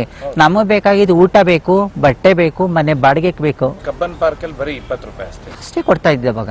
ಅಷ್ಟೇ ಕೊಡ್ತಾ ಇದ್ದಿದ್ದು, ಅದೇ ಜಾಸ್ತಿ. ಅದು ಎಷ್ಟು ಗೊತ್ತಾ, ಅವ್ರು ನೋಡ್ಲಿಕ್ಕೆ ಯಾರು ಚೆನ್ನಾಗವ್ರೆ, ಯಾರು ಮಾಡವ್ರೆ ಅಂತ ಹಿಂಗೆ ಹೋಗಿ ಹಿಂಗೆ ನೋಡ್ಕೊಂಡು ಬರೋಣ. ಅಲ್ಲಿಂದ ಇಲ್ಲಿವರೆಗೆ ಹೋಗೋರು, ಇಲ್ಲಿಂದ ಅಲ್ಲಿವರೆಗೆ ಹೋಗೋರು. ಯಾರು ಚೆನ್ನಾಗಿ ಕಾಣ್ತಾರೋ ಅವ್ರ ಹತ್ರ ಹೋಗೋರು. ಹಿಂಗೊಂದು ಗಿಡ ಇತ್ತು, ಆ ಗಿಡದ ಮೇಲೆ ಅಲ್ಲಿ ಹುಲ್ಲಿತ್ತು, ಆ ಹುಲ್ಲಲ್ಲಿ ಹಾವು ಕಚ್ಚಿದ್ರು ಕಚ್ಚಿಸ್ಕೋಬೇಕಾಗಿತ್ತು, ಚೇಳು ಕಚ್ಚಿದ್ರು ಕಚ್ಚಿಸ್ಕೋಬೇಕಾಗಿತ್ತು. ಅಲ್ಲಿ ಮಲಗಿಸೋರು ಅವ್ರು ಏನ್ ಬೇಕಾಗಿ ವಿತೌಟ್ ಸೆಕ್ಸ್ ಕಾಂಡಮ್ಸ್ ಇಲ್ಲ ಅಂದ್ರೆ ಸೆಕ್ಸ್ ಮಾಡು ಅಂದ್ರೆ ಮಾಡ್ಬೇಕಾಗಿತ್ತು. ಏನ್ ಬೇಕಾದ್ರೂ ಮಾತಾಡೋದು. ಅವ್ನು ಒಳ್ಳೆ ತನಾಗಿದ್ರೆ ಬಿಡೋನು, ಇಲ್ಲ ಅಂತಂದ್ರೆ ಹೊಡಿಯೋದು ಅಲ್ಲಿ ಯಾರ ಹತ್ರ ಕಿರ್ಚ್ಕೊಂಡ್ರು ಬರ್ತಿರ್ಲಿಲ್ಲ, ಯಾರೋ ಅಂತ ಸ್ಥಿತಿಗತಿಲಿ ನಾವು ಬೆಳೆದಿದ್ವಿ. ಕಾಂಡಮ್ ಬಳಕೆ ಮಾಡ್ಲಿಲ್ಲ ಅಂದ್ರೆ ನಿಮಗ್ ಸಮಸ್ಯೆ ಆಗುತ್ತೆ ನೀವು ಹೇಳುವಷ್ಟು ನಾಲೆಜ್ ಇರ್ಲಿಲ್ವಾ? ನಾವು ಹೇಳಿದ್ರು ಅವ್ರು ಕೇಳೋ ಪರಿಸ್ಥಿತಿನಲ್ಲಿ ಅವ್ರು ಇರ್ಲಿಲ್ಲ. ಅರ್ಥ ಆಯ್ತಾ? ನಾವು ಹೇಳ್ತಾ ಇದ್ವಿ HIV ಬರುತ್ತೆ, ಹೆಲ್ತ್ ಇಶ್ಯೂಸ್ ಆಗುತ್ತೆ, ಸೇಫ್ ಸೆಕ್ಸ್ ಮಾಡಬೇಕು, ಬಿ ಕೇರ್ಫುಲ್ ಅಂತಂದು. ಅವರು ಗಾಂಜಾ ಹೊಡಿತಿದ್ರು, ಡ್ರಿಂಕ್ಸ್ ಮಾಡ್ತಿದ್ರು, ಏನು ಮಾಡ್ತಾ ಇದ್ರು ಗೊತ್ತಾ? ಕಾಂಡಮ್ಸ್ ಹಾಕೊಳ್ಳೋವರೆಗೆ ಹಾಕ್ಕೊಬಿಟ್ಟಿದ್ದೇನೆ. ನಮ್ಗೇನು ಬರ್ತು, ಪೊಲೀಸ್ ಬರ್ತಾರ, ರೌಡಿಗಳು ಬರ್ತಾರ, ಫಸ್ಟು ಈ ಕೆಲಸ ಆಗಲಿ, ನಾವು ಹೊರಗಡೆ ಬರೋಣ, ಆ ಒಂದು ಹತ್ರ ಈ ಕೈಲಿ ಜೀವ ಇಟ್ಕೊಂಡಲ್ವೇನ್ರಿ? ಈ ರಾತ್ರಿ ಮಿಡ್ಲ್ ನೈಟಲ್ಲಿ ಬಂದು ನಿಂತ್ಕೊಳ್ತೀನಿ, ಯಾರ್ರೀ ಸುಮ್ಕಿರ್ತಾರೆ? ಸದ್ಯ ಕರ್ಕೊಂಡೋಗಿ ಲೈಟ್ ಹತ್ರ ಇರೋ ಜಾಗಕ್ಕೆ ನಾವು ಹೋದ್ರೆ ಸಾಕು ಅನ್ನೋಷ್ಟರಲ್ಲಿ ಕಾಂಡಮ್ಮ ಕಿತ್ತಿ ಎಸ್ಬಿಟ್ಟು ನಮಗೆ ಮಾಡೋರು. ಮಾಡಿಲ್ಲ ಅಂದ್ರೆ ಚಾಕೋ ತೋರಿಸೋರು, ನೀನು ಸಾಯಿಸ್ಬಿಡ್ತೀನಿ. ಆ ಥರ ಎಲ್ಲ ಘಟನೆಗಳನ್ನ, ಆ ಥರ ಪರಿಸ್ಥಿತಿಗಳನ್ನ ನಾವು ಎದುರಿಸಿದ್ದೀವಿ. MG ರೋಡಲ್ಲಿ ಈ ರೌಡಿಗಳ ಹೇಗಿತ್ತ ಆ ಸಮಯದಲ್ಲಿ? ರೌಡಿಗಳು ಅಂತ ಅವ್ರು ಫಸ್ಟು ರೌಡಿಗಳಾಗಿ ಬರ್ತಾ ಇರಲಿಲ್ಲ, ನಮ್ಮ ಹತ್ರ ಕಸ್ಟಮರ್ ಆಗಿ ಬರ್ತಾ ಇದ್ರು. ಕಸ್ಟಮರ್ ಆಗಿ ಬಂದ್ಬಿಟ್ಟು ಕರ್ಕೊಂಡೋಗ್ಬಿಡ್ತಾ ಇದ್ರು. ಪಿಕಪ್ ಮಾಡಿ ಕರ್ಕೊಂಡೋಗ್ಬಿಟ್ಟು 5-3 ಜನ. ಇವಾಗ ನೀವು ಬಂದು ನಾನು ಪಿಕ್ ಮಾಡ್ತೀನಿ ಅಂದರೆ ನೀವು ಹಿಂದೆ ಮಾತಾಡ್ಕೊಂಡ್ಬಿಟ್ಟಿರಿ. ನಾನು ಆಟೋ ಹತ್ಕೊಂಡ್ರೆ, ಕಾರ್ ಹತ್ಕೊಂಡ್ರೆ ನೀವು ಎಲ್ಲಿ ಬಡಿಸಿದ್ರು ಇಟ್ಕೊಳ್ತಾ ಇರಲಿಲ್ಲ. ಆವಾಗ ಬಂದ್ಬಿಟ್ಟಿರ್ತೀನಿ, ಅಲ್ಲಿ ಕೂಲಿಂಗ್ ಗ್ಲಾಸ್ ಇತ್ತು. ನಾವು ಪೊಲೀಸರು ಕೈಗೆ ಸಿಗೋರು, ಹೊಡಿಯೋರು, ಪೊಲೀಸ್ ಸ್ಟೇಷನ್ ಕರ್ಕೊಂಡೋಗೋರು, ಪಿಟಿಕೆ ಸಾಕೋರು, ಕಳ್ಸೋರು. ಈ ರೌಡಿಗಳು ಕರ್ಕೊಂಡೋಗಿ ಇಂಥ ಸ್ಮಶಾನ ಹತ್ರ ಎಲ್ಲೋ ಒಂದು ಕಡೆ ಕ್ರೂಸಿಂಗ್ ಪಾಯಿಂಟು, ಗಾರ್ಡನ್ ಕಡೆ ಎಲ್ಲ ಕರ್ಕೊಂಡೋಗ್ಬಿಟ್ಟಿದ್ದೇನೆ. ನೈಟೆಲ್ಲ ಇಟ್ಕೊಂಡು ಮೋರಿ ಅಂತಿರ್ಲಿಲ್ಲ, ಸೊಳ್ಳೆ ಅಂತಿರ್ಲಿಲ್ಲ, ಅದರಲ್ಲೆಲ್ಲ ಹೊಡೆದು ಮಾಡಿ ಅವ್ರಿಗೆ ಏನೇನು ಇಷ್ಟ ಬರುತ್ತೆ ಅದೆಲ್ಲ ಮಾಡಿ ಬಟ್ಟೆ ಬಿಚ್ಚಿ ಅಲ್ಲಿ ನಿಲ್ಲಿಸ್ಬಿಟ್ಟು ಬಿಟ್ಬಿಟ್ಟು ಹೋಗ್ಬಿಡೋರು ನಮ್ಮನ್ನು. ಅವ್ರದ್ದು ಒಂದು ಟೀಮ್ ಇರ್ತಾ ಇತ್ತು. ಇವಾಗ ರ್ಯಾಬ್ರಿ ಮಾಡೋರು ಏನು ಹೇಳ್ತಾರೆ, ಯಾರ ಹತ್ರ ಪಿಕ್ ಪ್ಯಾಕೆಟ್ ಮಾಡಬೇಕು, ಎಲ್ಲಿ ಕೆಲಸ ಇರುತ್ತೆ, ಎಲ್ಲಿರುತ್ತೆ ಅಂತ ಅಬ್ಸರ್ವ್ ಮಾಡ್ತಾ ಇರ್ತಾರೆ, ನೋಡ್ತಾ ಇರ್ತಾರೆ. ಅವ್ರು ಆ ಕೆಲಸ ಮಾಡ್ತಾರೆ. ನಮ್ಗೆ ಅವರು ಅಂತ ಗೊತ್ತಾಗ್ತಾ ಇರಲಿಲ್ಲ. ಅಲ್ಲಿಂದ ಹೋದಾಗ ನೀನೇನು ಮಾಡೋದು? ಸ್ವಲ್ಪ ದಿನ ಬಿಡ್ತಾ ಇದ್ವಿ, ಫೀವರ್ ಬರ್ತಾಯಿತ್ತು, ಜ್ವರ ಬರ್ತಾಯಿತ್ತು, ಹಾಸ್ಪಿಟಲ್ಗೆ ಹೋಗ್ತಾ ಇದ್ವಿ, ನೋಡ್ತಿದ್ವಿ. ನನ್ನ ಫ್ರೆಂಡ್ಸ್ ಎಲ್ಲ ಹೇಳ್ತಾ ಇದ್ರು ಅವಾಗ, ಇದೆಲ್ಲ ಇದ್ದಿದ್ದೇ ಆಗಿದ್ದೇ ಆಯಿತು, ನಮ್ದು ಏನೇ ಕಷ್ಟ ಇದ್ರು ನಮ್ಗೆ ಯಾರು ಸ್ಪಂದಿಸಲ್ಲ. ಊಟ ಇರಲಿಲ್ಲ, ನಿದ್ರೆ ಇರಲಿಲ್ಲ. ಇಡೀ ದಿನ ನೀವು ನಿದ್ರೆ ಕೆಟ್ಬಿಟ್ರೆ ನಿಮ್ಮ ಬಾಡಿ ಏನಾಗುತ್ತೆ, ನಿಮ್ಮ ಹೆಲ್ತ್ ಏನಾಗುತ್ತೆ? ಇಡೀ ದಿನ ಪೊಲ್ಯೂಷನ್ ಕುಡ್ಕೊಂಡು ನಾವು ಸೈಡಲ್ಲಿ ನಾವು ರೋಡ್ ಬದಿ ನಿಂತ್ಕೊಂಡ್ರೆ ನಿಮ್ಮ ಆರೋಗ್ಯ ಸಮಸ್ಯೆಗಳ ಬಗ್ಗೆ ಏನಾಗುತ್ತೆ ರೀ? ಇದನ್ನ ಸರ್ಕಾರ ಗಮನಿಸಿಲ್ಲ. ನಾವೊಂದು ದೇಶದ ಪ್ರಜೆಯಾಗಿ, ನಾವೊಂದು ಮನುಷ್ಯರು, ನಾವು ಕೂಡ ಟ್ಯಾಕ್ಸ್ ಕಟ್ತಾ ಇದ್ದೀವಿ. ನಮ್ಮ ಹಣ ಸರ್ಕಾರದಲ್ಲೂ ಕೂಡ ಇದೆ. ನಮ್ಮನ್ನ ಯಾಕೆ ನೀವು ಗುರುತಿಸಿಲ್ಲ? ನಮ್ಮ ಬಗ್ಗೆ ನೀವು ಯಾಕೆ ಫಂಡ್ ತಗೊಳ್ತೀರಾ? ಫಂಡ್ ಯಾಕೆ ರಿಲೀಸ್ ಮಾಡ್ತಾ ಇಲ್ಲ? ಕೊಡಿ, ನಮ್ಮ ಜನಗಳಿಗೆ ಎಲ್ಲ ಟ್ಯಾಲೆಂಟ್ ಕೂಡ ಇದೆ. ಅರ್ಥ ಆಯ್ತಾ? ಇವಾಗ BBMP-ನಲ್ಲಿ ಪಾರ್ಕಿಂಗಲ್ಲಿ ಟೆಂಡರ್ ಕೂಗ್ತಾರಲ್ವೇನ್ರಿ? ಆ ಟೆಂಡರ್ ಕೂಗ್ಬೇಕಾದ್ರೆ ಟಿಕೆಟ್ ಇಶ್ಯೂ ಮಾಡ್ತಾರೆ, ಗೊತ್ತಾ? ಆ ಥರ ಕೆಲಸಗಳು ಓದಿಲ್ದಿರೋರಿಗೆ ಕೊಡ್ರಿ, ಕೆಲಸ ಮಾಡ್ತಾರೆ. ನೀವು 2ನೇ ಸರಿ ಹೋದ್ರೆ ನಿಮ್ಮ ಟ್ರೈನ್ ಅಪ್ ಆದ್ರೆ ಅವಾಗೂ ಕೂಡ ನಾನು ಒಂದು 3 ತಿಂಗಳು ತೊಗೊಂಡೆ. ಅವಾಗ ಕೀಪ್ಯಾಡ್ ಮೊಬೈಲ್ ಇತ್ತು. ಕಸ್ಟಮರ್ ಜೊತೆಲಿ ಹೋದರೆ ಮೊಬೈಲೇ ಬಿಟ್ಟು ಬಂದ್ಬಿಡ್ತಾ ಇದೆ, ಬ್ಯಾಗೇ ಕಿತ್ಕೊಬಿಡ್ತಾ ಇದ್ರು, ದುಡ್ಡೇ ಕಿತ್ಕೊಬಿಡ್ತಾ ಇದ್ರು. ಅವಾಗ ಗೊತ್ತಿಲ್ಲ, ನಂಗೆ ಶಾರ್ಪ್ ಇಲ್ಲ, ಅನುಭವ ಇಲ್ಲ. ಆವಾಗ ಸ್ವಲ್ಪ ಆದಮೇಲೆ ಆವಾಗ ನಾನೊಂದು 4 ವರ್ಷ ಸೆಕ್ಸ್ ವರ್ಕ್ ಮಾಡಿದೆ. 4 ವರ್ಷ ಸೆಕ್ಸ್ ವರ್ಕ್ ಮಾಡಿದೆ. ಆವಾಗ ನನಗೆ ಅಸಹ್ಯ ಅನಿಸ್ಬಿಡ್ತು. ನಾನು ಒಂದು ಮನುಷ್ಯಲಾಗಿ ನನಗೂ ಒಂದು ಬದುಕ ಹಕ್ಕಿದೆ. ನನ್ನನ್ನು ಒಂದು ದಿನ 500 rupees ನಿಂತ್ಕೊಂಡಿದ್ದೆ ಒಬ್ಳೇನೇನೆ, MG ರೋಡಿಂದ ಈ ಕಡೆನೇನೆ. ಆವಾಗ ಯಾರೋ ಒಬ್ಬ ಈ ಥರ ಬಂದಾಗ ಟಾಟಾ ಸುಮಾ ತೊಗೊಂಡು ಬಂದ. ಅದೇ ಟಾಟಾ ಸುಮಾದಲ್ಲಿ ನನ್ನನ್ನು ಕರ್ಕೊಂಡೋಗ್ಬಿಟ್ಟಿದ್ದೆ. ನನಗೆ 1 ರೂಪಾಯಿ ಕೂಡ ಬೋಣಿ ಆಗಿರಲಿಲ್ಲ, ಒಂದು ಕಸ್ಟಮರ್ ಕೂಡ ಮಾಡಿರಲಿಲ್ಲ. 500 ರೂಪಾಯಿ ಅಂತ ಹೇಳಿದೆ, ಆಯಿತು ಬಾ ಅಂತ ಕರ್ಕೊಂಡೋದ. ಎಲ್ಲಿ ಅಂದರೆ ಇಲ್ಲೇ ನಮ್ಮದೇ ಜಾಗ, ಇಲ್ಲಪ್ಪ ಕಾರಲ್ಲಿ ಅಂತ. ಹಂಗೆ ಕರ್ಕೊಂಡೋಗಿ ಒಂದು ಸ್ಮಶಾನದ ಹತ್ರ ಕರ್ಕೊಂಡೋದ. ಒಬ್ಬ ಡ್ರೈವಿಂಗ್ ಮಾಡ್ತಾ ಇದ್ದ, ನಿನ್ನೊಬ್ಬ ಸೆಂಟ್ರಲ್ಲಿ ಎತ್ಕೊಂಡ. ನಮ್ಮ ಹುಡುಗನೇ ಬನ್ನಿರಿ, ನಾವಿಬ್ಬರು ಕೊಡ್ತೀವಿ ಅಂತಂದ್ರೆ. ಸರಿ, ಬೋಣಿ ಆಗಿರ್ಲಿಲ್ವಲ್ಲ ಅಂತ ಹೋದ್ವಿ. ಎಲ್ಲೋ ಒಂದು ಕಡೆ ಅವ್ರು ಸೆಕ್ಸ್ ಎಲ್ಲ ಮಾಡಿಬಿಟ್ಟಿದ್ದೇನೆ. ವಾಪಸ್ ದುಡ್ಡು ಕೊಡೋದಾಗ, ದುಡ್ಡು ಕೊಟ್ಟಿಲ್ದಿದ್ದಾಗ ನಂಗೆ ನೈಫ್ ಯಾಕೆ ಕುಯ್ದುಬಿಟ್ಟಿದ್ರು. ನೈಫಲ್ಲಿ ಇಲ್ಲೇ ಇದೆ ನೋಡಿ ಮಾರ್ಕ್. ಎಲ್ಲೋ ಒಂದು ಕಡೆ ಕರ್ಕೊಂಡೋಗಿದ್ರು. ಆ ಜಾಗನೇ ನನಗೆ ಗೊತ್ತಿರಲಿಲ್ಲ. ಕತ್ಲಿನಲ್ಲಿ ಹೆಂಗೆ ಗೊತ್ತಾಗುತ್ತೆ? ಕರ್ಕೊಂಡೋದ್ರು. ಅವಾಗ ಕರ್ಕೊಂಡೋಗಿ ಎಲ್ಲ ಕರ್ಕೊಬಂದು ಮೇನ್ ರೋಡ್ ಕರ್ಕೊಬಂದುಬಿಟ್ರು. ಆವಾಗ ಹಾಸ್ಪಿಟಲ್ಗೆಲ್ಲ ಅಡ್ಮಿಂಟ್ ಆಗಿ ಗಲಾಟೆಗಳು ಮಾಡ್ಕೊಂಡು ಯಾರು ಏನು ಅಂತ ನಾನು ಹೇಳಿದೆ. ಈ ಥರ ಹೋಗಿದ್ವಿ, ಈ ಥರ ಆಯಿತು ಅಂತಂದಾಗ ಆವಾಗ ನನಗೆ ತುಂಬ ಬೇಜಾರಾಯಿತು. ಈ ಕೆಲಸ ನಮಗೆ ಬೇಡ. ಆಮೇಲೆ ಆಸ್ಪತ್ರೆಯಲ್ಲಿ ಟ್ರೀಟ್ಮೆಂಟ್ ತೊಗೊಂಡ್ರೆ? ತೊಗೊಂಡೆ, ರಾಮಯ್ಯ ಹಾಸ್ಪಿಟಲೆಲ್ಲ ತೊಗೊಂಡೆ.